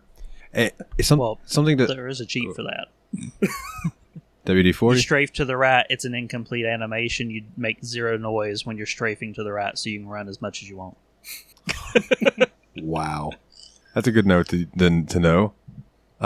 So one of the things that the guys that I watched complained about, and Jeff, this kind of goes back to the alien finding you from 100 feet away, was they were talking about how in Outlast you could be running from something and you would hide in a locker, say, and you would get in that locker and she would like shut it quietly, and then you would hide in there, and the person would maybe come in the room and look around, but as long as they didn't see you go in there, they're not gonna fuck with you. He said. And Mandalore specifically was like two things. One, when you go and you hide in a locker as Amanda, she slams the shit out of the locker door when she goes in there. She's like, oh, bam! Which would make a lot of noise, right? And two is that the alien knows you're hiding sometimes when it shouldn't. And that it'll just like, you could be somewhere and it'll just open the door and yank you out, or hiding under a bed and it'll just run up out of nowhere and nail you, and it's like it shouldn't have known you were there. So that is not just that is a bitch that I saw in every review that I watched, just to validate you. Well, did you look into how the alien's AI is actually set up within the game? No. At a code level? No. So the way they have it set up, there's 3 systems in place. You have the AI director, which has perfect knowledge of where Amanda's at and will push the alien in your direction. And then it's the alien AI's job to, with limited knowledge of you, figure out where you're at and pursue you through the level. So a similar system to what they use in like Left 4 Dead and stuff like that. And they have what they called a menace gauge, that as the alien is fucking with you and putting pressure on you, that gauge slowly fills up until it hits a maximum. And if the alien has not found you before that, and you've managed to, not make any blaring mistakes, once that menace gauge has filled up, the AI director makes the alien kind of fall back and give you some breathing space to keep it from being just on your balls all the time. Because if this alien was operating like a real xenomorph, you would not get the breathing. I never got that. It was always taunting and hunting me. It never left me alone. When you actually get into watching the flow of it and you're trying to game the system, you can see whenever it's backing off a little bit and giving you some room. And on the lower difficulties, at least in the earlier levels, you can just kind of wait it out to a point and then it'll get back up in the vents. And as long as you don't run, you can pretty much do whatever you want to do. And it's not going to drop back down and start pursuing you unless it takes you too long. So it just sounds like when you're playing this game correctly, you're just doing a really obscure and obtuse Baroque version of Simon Says with someone who never actually says it out loud. Simon thinks. Yeah. Yeah, kinda. I don't know. That doesn't sound like it's an entertaining gameplay experience. It sounds like the more you know about the game, the less it functions as anything other than a second game that isn't a horror experience whatsoever. Now, on the harder difficulties, the alien gets, you've got more room before it's filling up that menace gauge. It's going to behave and treats, it's going to act smarter, and you have way less wiggle room. But playing this game has just reminded me how much I despise first-person stealth. Yeah, I think that is... When I said I didn't like survival horror, maybe that's what I was thinking of, because I really didn't enjoy either first-person or like that really near third-person that a lot of games use. I will say, and I never really felt scared dealing with the xenomorph. It was just stressful having to do X, Y, and Z to avoid the xenomorph. I was more scared by the facehuggers because the same reason that I was scared of the fucking head crabs in Half-Life. It's a small target and it moves quick. yeah, dude, the head crabs in Half-Life are no fucking joke. Man, I think that first-person stealth can be done right because those Thief games do it right, and Dishonored does it right. But here's the thing with those games. They give you multiple paths to get to what you need to do. So, like, you can either sneak past the guard, or you can take one of your wet rag arrows and shoot it at the light and knock the light out, and then, hey, now it's easier to get by. Or you can knock the guard out. There are different ways that you can go about it, whereas, like, when you're dealing with that alien AI, there's one thing that you can do, and that is fucking run. So, I don't know. And later, when you get the flamethrower, you can flame up the xenomorph, and if you do enough, it will flee. You can't kill it, but you can set it on fire enough that it will leave the area and be out of the way for a little bit and give you enough breathing room to kind of get out of the immediate vicinity of it. How long do you have to play before you find a flamethrower? I can't even remember how far it is Hours. there anymore. Yeah. Yeah, so... I have a bitch too. I hinted at this earlier, but I just wanted to bitch about the fact that I knew the alien wasn't going to show up until 1, you'd run into a human, 2, that a human had killed another human, and 3, until the person you were with says something along the lines of, I was supposed to go home last week, or I'm not supposed to be here today, or something like that. And literally, all that shit happens, and immediately the guy gets spiked through the wall. I'm only 2 days away from retirement. Yeah, he might as well have said that. I'm getting too old for this shit. I was thinking more along the lines of Dante Hicks, but I'm not even supposed to be here today. That's what I was doing at first, but yeah. Yeah, I could see Dante getting stabbed through the chest by a xenomorph. And Rand especially the animated version. What the fuck? Yeah. 37 days. You bursted 37 chests in a row? It's like, as he's dying, he's like, Randall. Yeah, Dante, I lied. It was 53. That xenomorph. He's such a shit monster. Or it could have been, it's 42. I know that's dog, Bob. I've never seen Clerks. Oh, man. Clerks is good, man. I think we had this conversation on Media Dump, too, didn't we? Yes, we did. Clerks 1 and 2 are Probably. great. It's one of the many things we talked about that wasn't Alien. Yeah. We tried really hard on this one, Mel too. Brooks and Adam Sandler. Check us out on Dane and Jeff's Media Dump. So we've chatted a lot about this game. We've kind of gotten our opinions across, and I know we got a few fan questions, and then we also have a quiz. So let's go ahead and think about our ratings, gentlemen. I'm gonna go ahead and give mine first. Right? Okay. Game, cool concept. I think if it had just been you, some people who were expendable, and the alien, this would have been a much cooler, much better game. I think they tried to cram too much manure into a bag, like I talked about earlier. But for the eeriness, I will still give it a couple points. So I will give it 3 xenomorphs, 2.5. 3 xenomorphs out of 10 colonial marines. I'm going to go ahead and just jump in and abstain from scoring. I felt like I didn't play the game, honestly. Like, I got in enough to see what it kind of looks like. I didn't really get to play with the mechanics very much, and I'm just kind of nodding along. Let's see. There are some good things about it, mostly audio and visual. That I will praise. They did a very good job. But gameplay, the mechanics, the way that the alien hunts you down, this game pissed me off more than it did scare me. I was scared at first, but then eventually it's just like I'm constantly dying every 5 seconds, and the game just like, hey, have you learned your lesson? No, do it again. Do it again. So I am going to give it a few extra points just for audio and visual alone. I'm just going to give this I'm going to give this a 4. I don't like this game, but I don't even want to give it like 4 aliens out of 10 Ripleys. I don't give a damn. This game can go fuck itself. I think only one alien ever came out of Ripley. She liked it. And then she set herself on fire. Pretty much the same thing y'all are saying. They tried to put too much in that's good ideas, but the game really is less than the sum of its parts. You can't make a pizza and pad thai stew. they nailed the vibe, they nailed the world design. They put a lot of heart into some of the small details. You can tell this was made by people who absolutely adored the property they were working with. But it really didn't work for me either. And just based on the execution on what they were able to build, and, you know, an attempt was made and they did show the game's property with respect.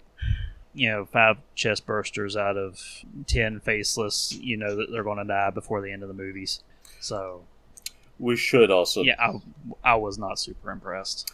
We should note, as of this recording, the second Alien Isolation has been announced. I'm not confident. I hope they scale back. Yeah. Either on playtime or the mechanics, because the bones are here. They could have a good game. First-person stealth is not my genre, and I'm trying to take that out of my rating. But the promise is here, and I love the franchise. Maybe the second time around it'll be better and click with me more. I do want to give the second one a shot when it comes out. Yeah, I think it's worth looking into at least to see if they've improved anything, you know? Because again, like you said, the bones are there because it is a creepy concept. It's just hopefully they decided like what worked and what didn't work, and they cut all the shit that didn't work. This is a much better game to watch someone stream. Yeah, and if you're into that kind of thing and you don't mind like semi-annoying YouTubers, I know Markiplier's got a playthrough of it, and he's like the least annoying out of all of those fairly famous Let's Play YouTubers in my opinion. Like he shouts the least. Watching him play Iron Lung was really funny though. Like apparently like he's one of the reasons that game got big because he streamed it, and that's why there's the cheat for Markiplier mode in the game. But his reaction to the ending of Iron Lung was hysterical. Now, I know he's working on a movie project right now. Isn't it related to Iron Lung? It is Iron Lung. Yeah, he's making an Iron Lung movie, yeah. Which is interesting. You could do that movie for a pretty low budget. Yeah. And make it very interesting. There's a few different ways you could go with the film version of it too. Like I would have to see it to know what they're actually going to plan to do on it. Yeah, I'm waiting for like a trailer or something. I think it would be cool. That's just like Wendigoon did a Stalker movie with some people, so that could be cool too. So yeah, so which would you boys like to do first? Would you like to do the quiz first, or you want to run through the questions? I say quiz. Okay. Quiz, all right. Let's do the quiz. All right. What is our game today? Quiz time.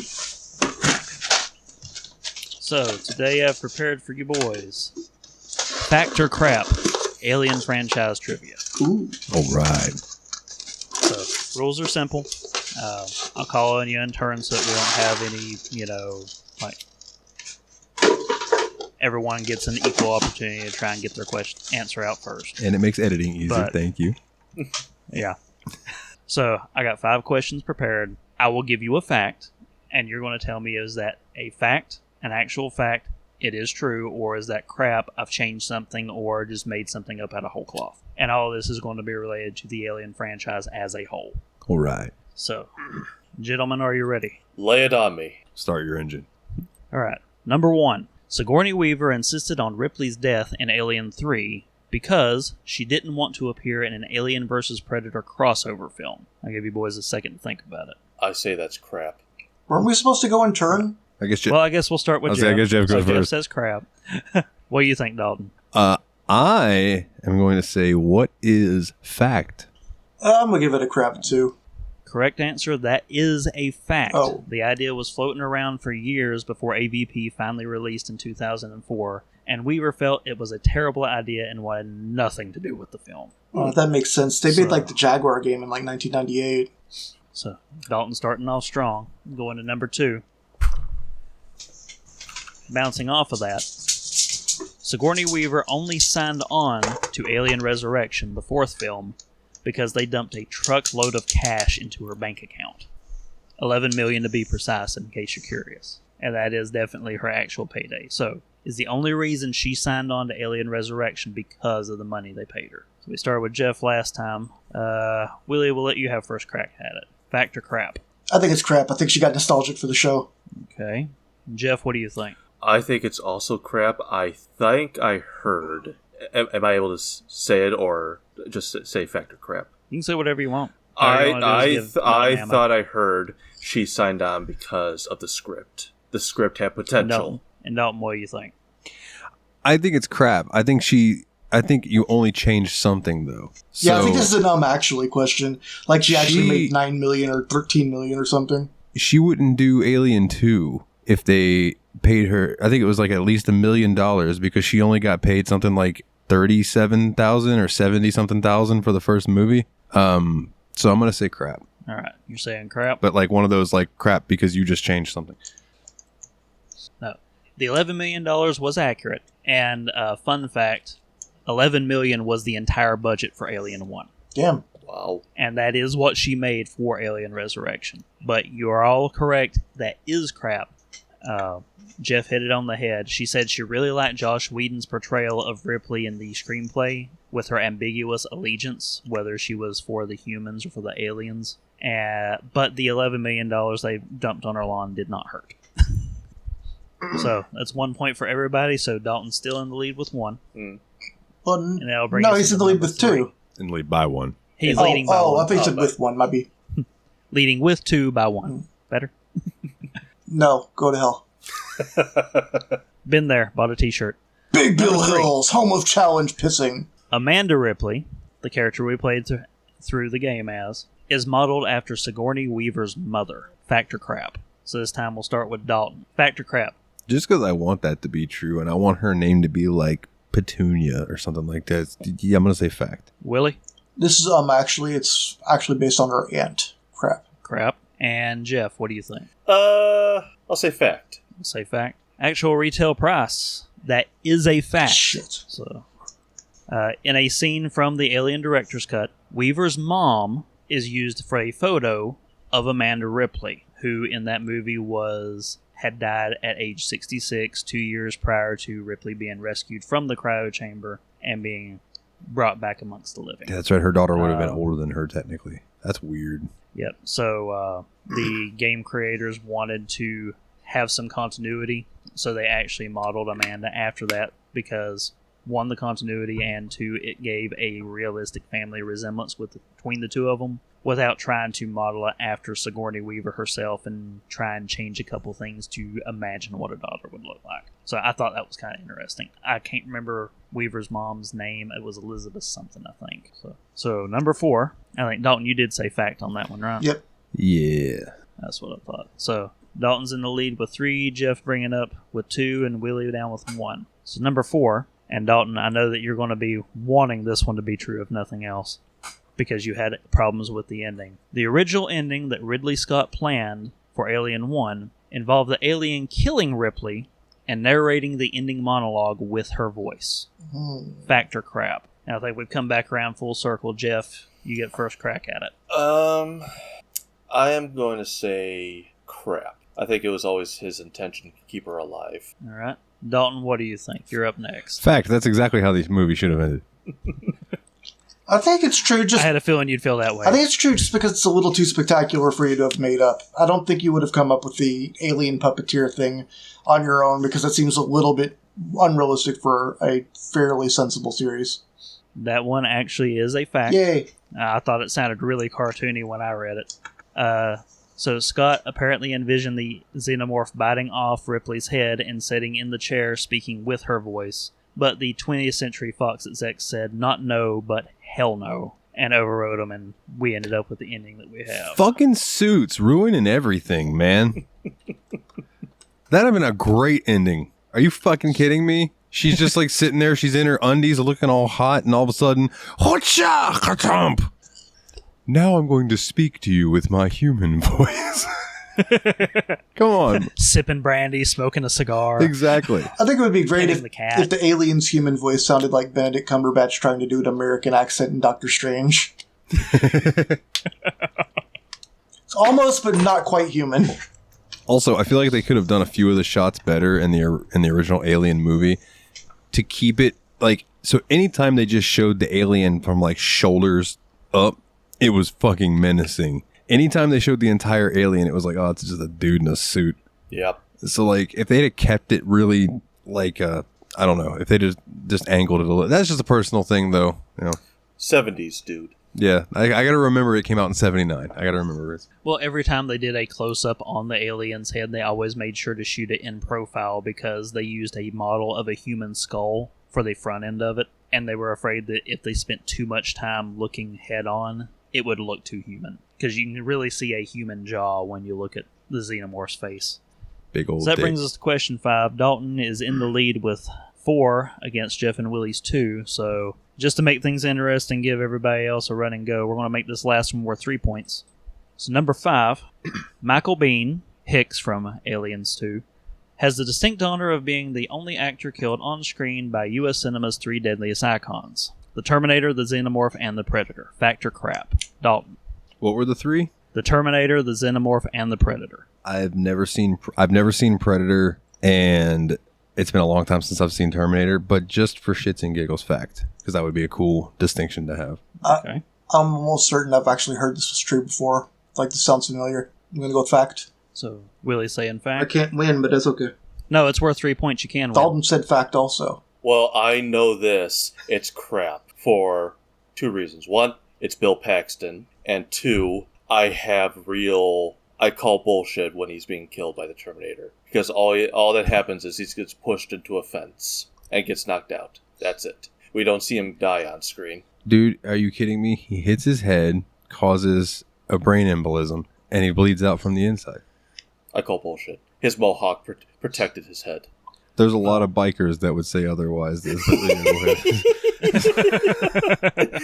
So, Jeff is correct. That one was crap. Oh, God damn it. That highest honor in cinema is held, in fact, by Bill Paxton, who began his run of bad luck with the Terminator, continued it in Aliens, and ended it in Predator 2. Michael Biehn did meet an untimely end in Terminator and died between films in cryostasis on Aliens and Alien 3, but he was not in a Predator movie. So, Which one of the Predator movies had Jesse Ventura in it? Was that just The first Predator one. 1? That was that Predator 1. That's I Predator. don't have time to bleed.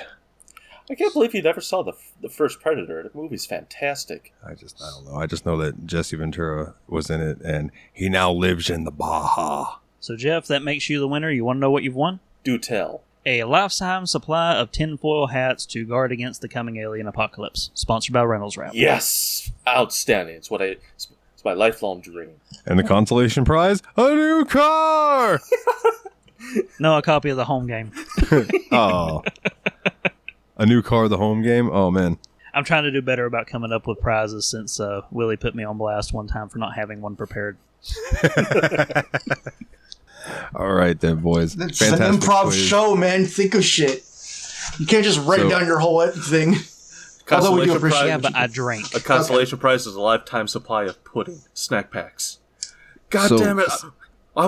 Where's my fucking snack pack? Yeah, you'll get a lifetime supply. The bad news is your life ends in 5 minutes.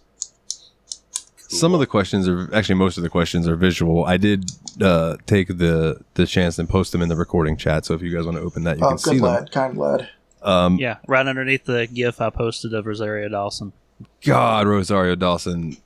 Oh, my. I would just do things to her. Huh. Especially in Clerks 2. Like, there's a few different scenes in that movie that I'm just like, yes, ma'am. I'm going to have to Let me stop get- watching this GIF eventually, and I don't like that fact. Well, it's better to look at this and the Jeffrey Jones right above it. That's true. That's true. So our first question comes in from Adam, and this is a thing that says, well, I'm going to ignore the top part for now. Which country makes the best cars? And your choices are, out of this list, is Italy, the United States, India, Great Britain, or Germany. This is silly, man. This has to be an English person, because who would have put India there and not, like, Japan and Korea? Have you ever driven a Tata? No, I've one never even has. heard of a Tata. But I bet Jesse Ventura drives one of those Bajas. Yeah, this is a hard call for me because 3 of the 4 cars that I've owned in my lifetime were Japanese. Mhm. And the one American car I owned, while it was nice, it did not hold up to the abuse that I put it through. So I'm going to say Germany, and here is the one qualifier that I'm putting for why I choose that. Their cars cheat on tests. That is true. Only 'Cause I don't know if you heard, Only but Volkswagen. VW got VW got busted for detecting when it was being hooked up to a machine to test its emissions, and it would change the way it ran so it would pass the test and then turn that off whenever you actually took it out on the road. That is tremendous. Yeah. I mean, terrible, but tremendous. Like, Yeah, it turned out to be like one of the worst polluting vehicles on the market. VW. But they got away with it for a while, and you got to respect the hustle. I am also going with Germany, just for German ingenuity. Like, and if I was gonna buy any of these cars, like say I had some money, I'm probably not gonna buy a Lamborghini or a Ferrari. I'm a big man, right? Like, I love the look of sports cars, but once you hit a certain height and weight limit in life, you realize that sports cars are not for you, right? So like a Mercedes, I can get like a Benz, like a big Mercedes, and be fine. And that's German. You know, I can get a big Volkswagen. Probably can't fit in a Porsche, but I would like to try because I have always had a love for Porsche 911s. Don't know why. And then Audi, BMW. There's just so many good German companies. I'm going Germany. I'm gonna Deutschland. I'm taking Deutschland as well, but with the reasoning of they're just the only ones I'm not eliminating. Because, okay, first off, USA, you know, fine. We used to be pretty good. We've shuttered half of our brands. Most of the cars are made elsewhere. The money just goes to American CEOs. Who gives a shit? They're not American cars. I don't care. Italy is for people who care too much about cars. Like, if you drive an Italian car, you are a car nerd, and I just don't have it in me. India is on here because someone was thinking about them and just didn't think about countries that make good cars. And Great Britain's cars are cute, but they're mostly just for the idle rich, I feel like. If you think about it, India might be on there just for the sheer amount of those cars that they probably have to make for India. Yeah, I've got to think that there's probably like 5 million or like 500 million Tatas in service. We just don't know about it because they don't get this far over here. Yeah, like there's a lot of people in India, you know? Makes me wonder about like Chinese cars and stuff because I'm sure there's a ton of those. Well, maybe. There has to be. So, fun fact, real quick, fun fact. Donald Trump's America First Bibles were made in China. Of course. Of course. Just thought that was kind of a ironic fact. Well, you remember from the first time he ran, he loves China. Love China. China. Yeah. Big orange dumb fuck. Anyway. They have delicious food. Here's the thing. I would fucking love to go to China. I love Chinese lore. I love Chinese history. Romance of the Three Kingdoms, one of my favorite stories, right?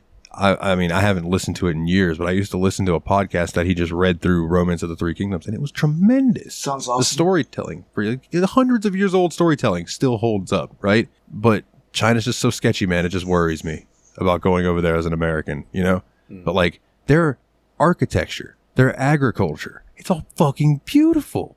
I get that they have their areas that aren't. It's kind of like how North Korea's got that one whole fake ass city, which is just weird, right? But I would love to go to China if things ever settle in my lifetime. But for my answer, first, this one's just for Jeremy. Ferrari, overrated crap. Why do you want to start something? Pew, pew, pew, pew, pew. Shots fired. Shots fired.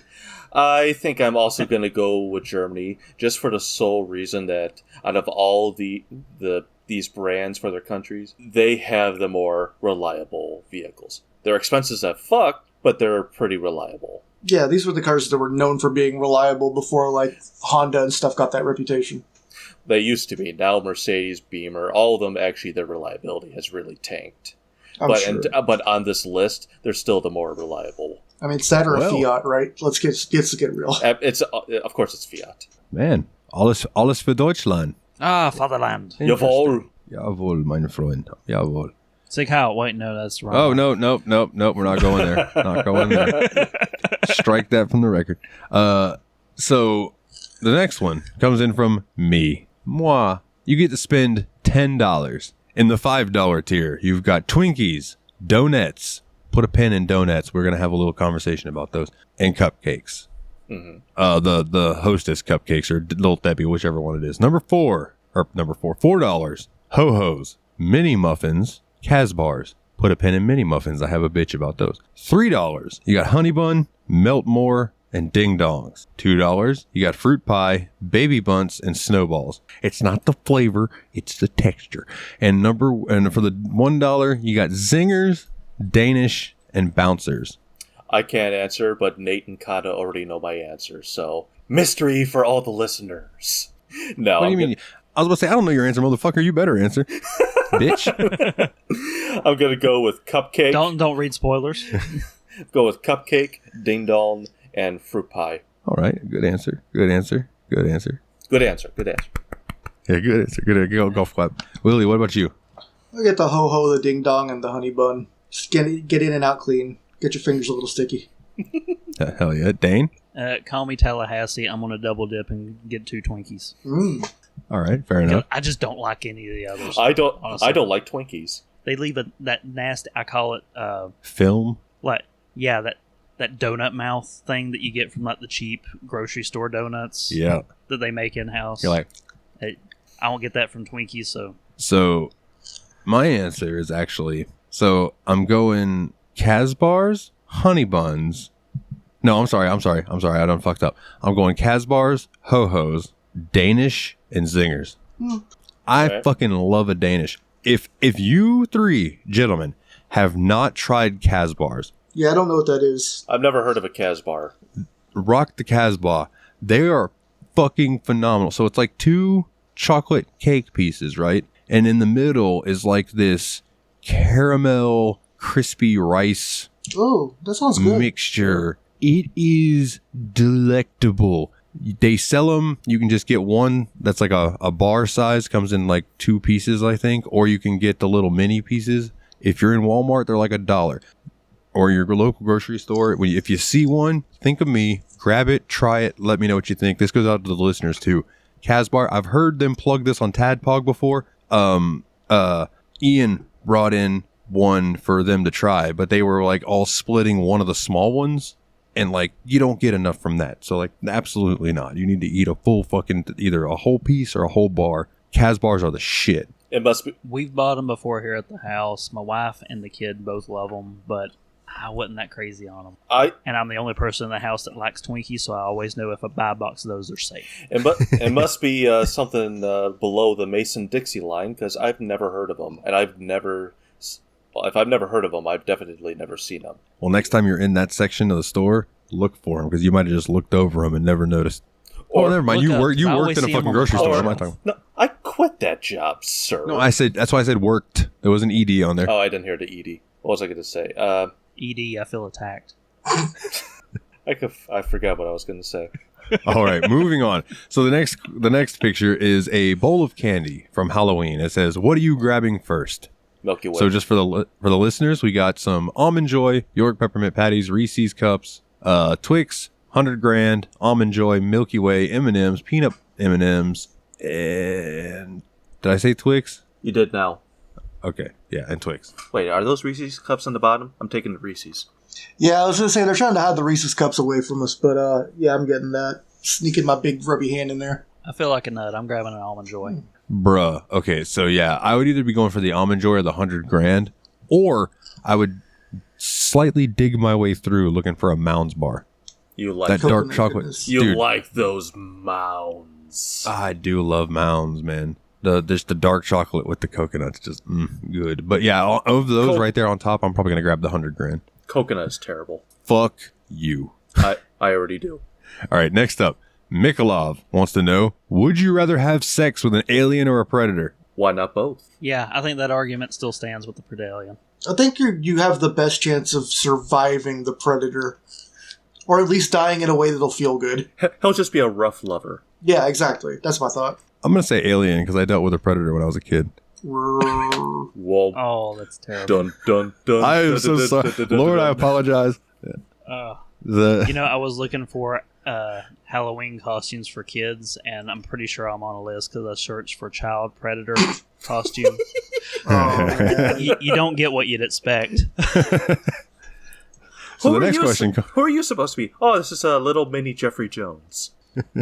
No, the dude from the old Subway commercials. Pedophile dude. Yeah, they say you like starts with a J sound. Jared. What the fuck was it? Jared. Yeah, a button-up shirt, and you get an extra large pair of pants you just hold over your shoulder. Jesus. So the next question comes in from Adam.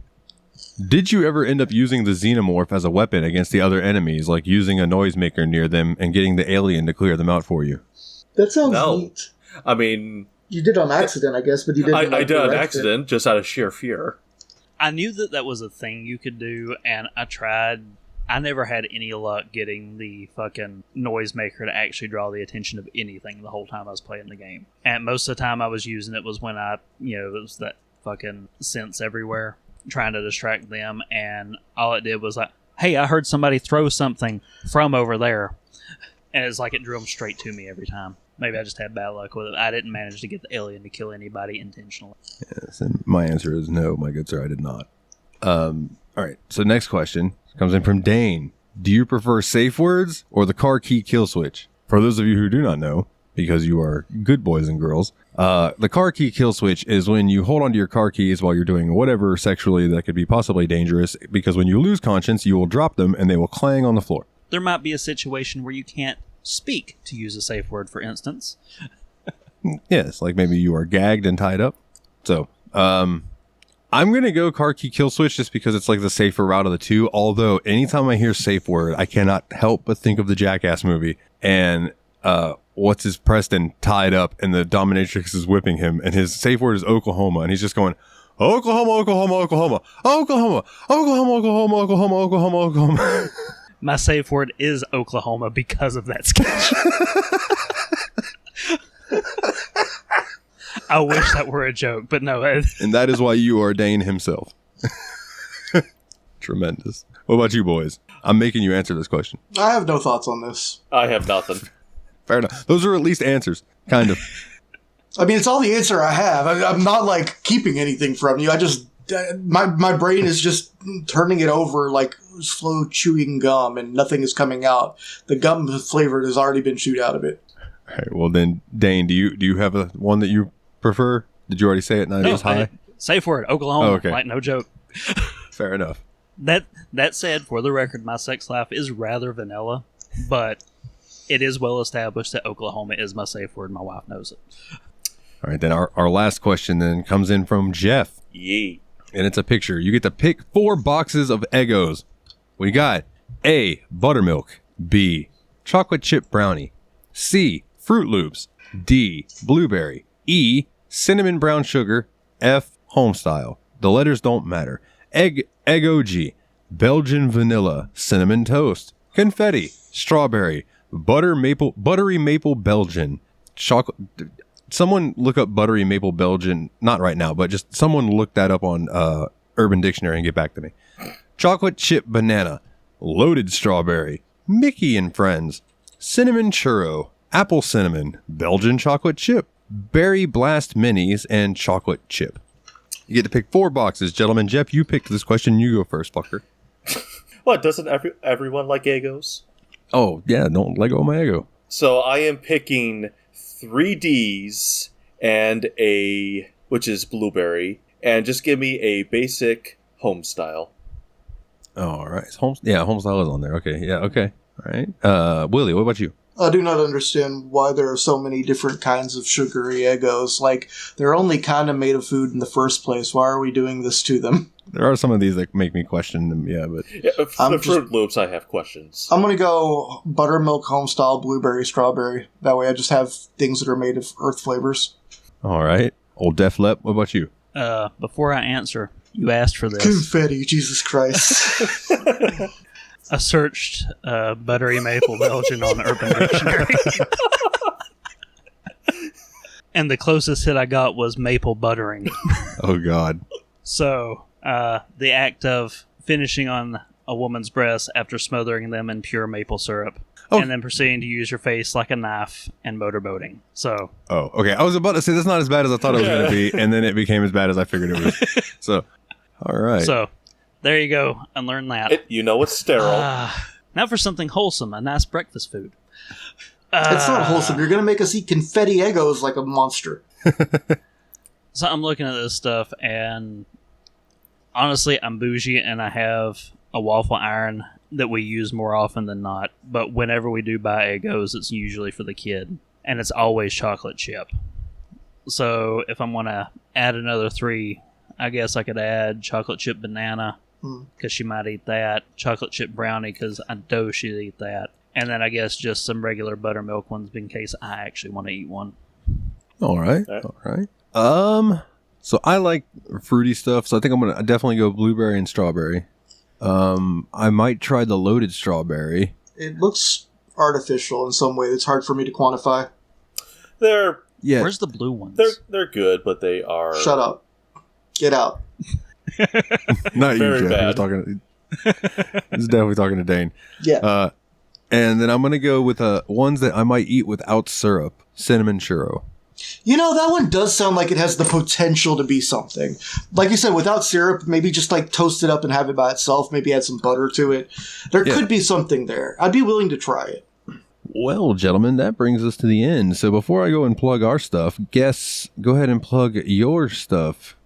Well, you can hear me and Jeff over on Dane and Jeff's Media Dump, where, as we mentioned earlier, if you haven't checked it out yet, the boys were with us and we covered Alien last week. And I think, Jeff, what was it you picked for next week that I still have to watch? The ever Halloween classic, Tremors.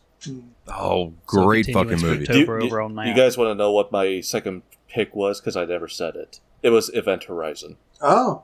Oh, dude, you know The what? best If to you do ever movie. decide to do that one, I would like to be on that episode because I've always looked for an excuse to watch that movie. Yeah. Why do you need an It's excuse? been on my list forever. Why do you I need- still haven't actually got around to Why it. do you guys need an excuse? Where you're going, you won't need excuses.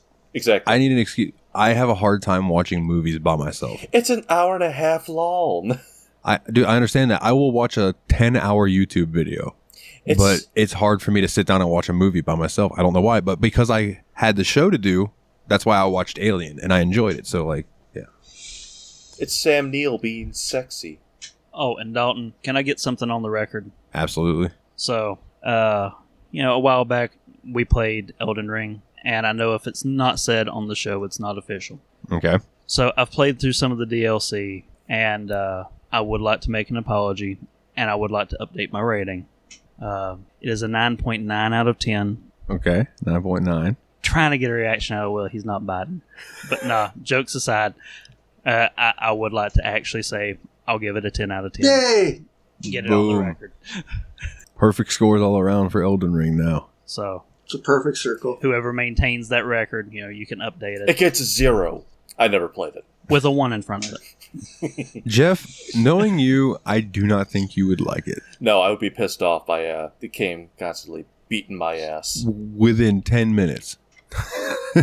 I don't know why I play Hades. I actually think that if he could get past the fantasy aspect and the perceived difficulty curve of a Souls game, I think you would like it more than you expect, but I don't think that you would like the game. Yeah. That sort of fantasy doesn't bother me.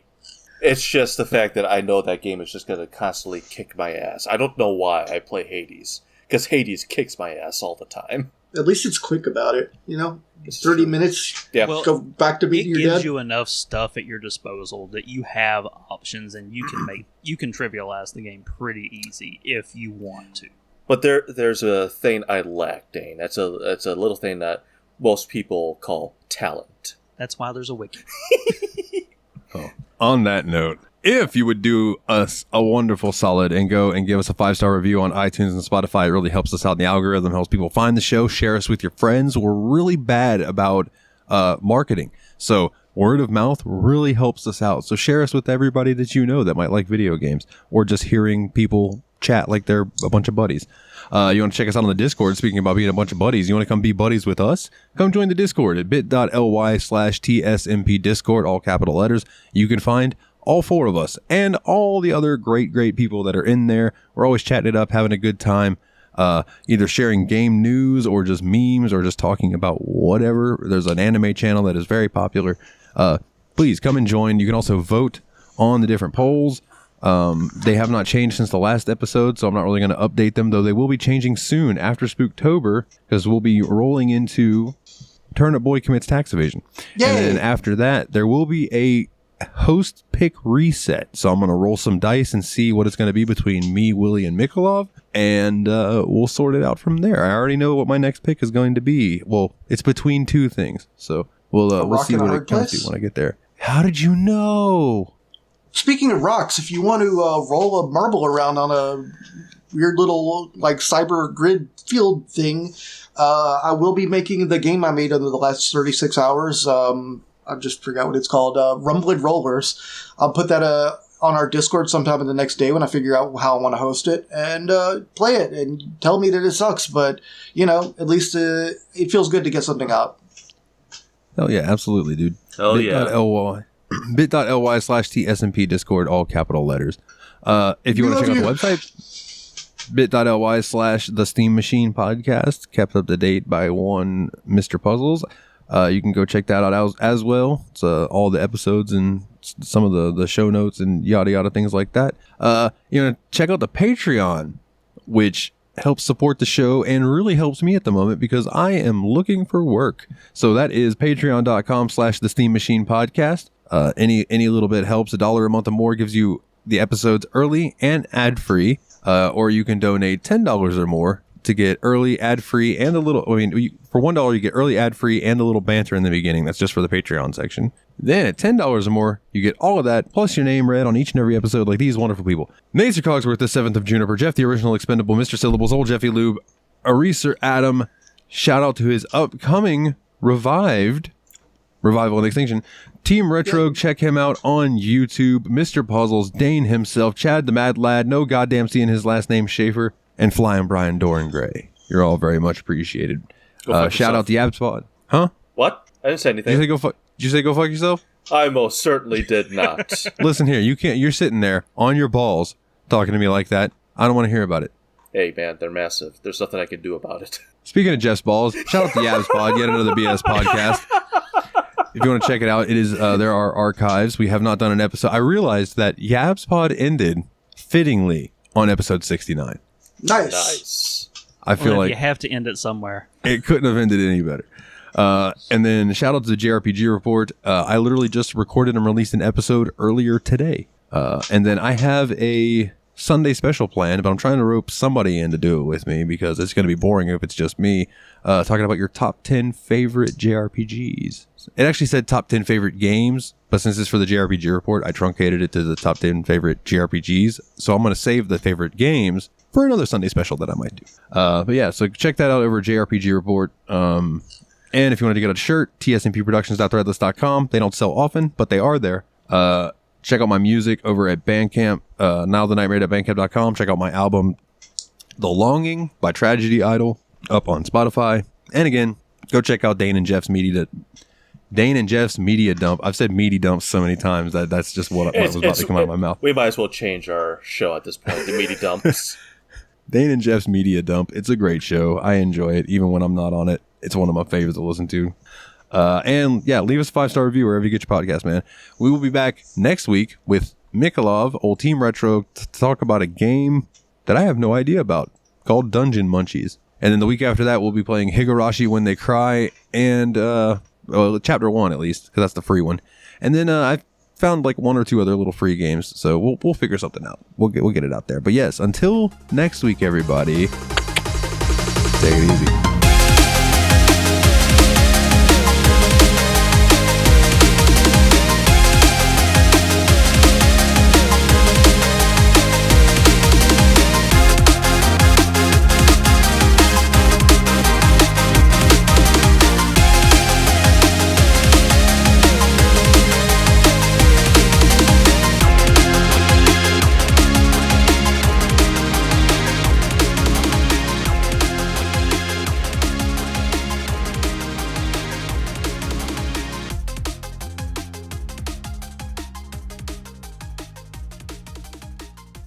Howard the Duck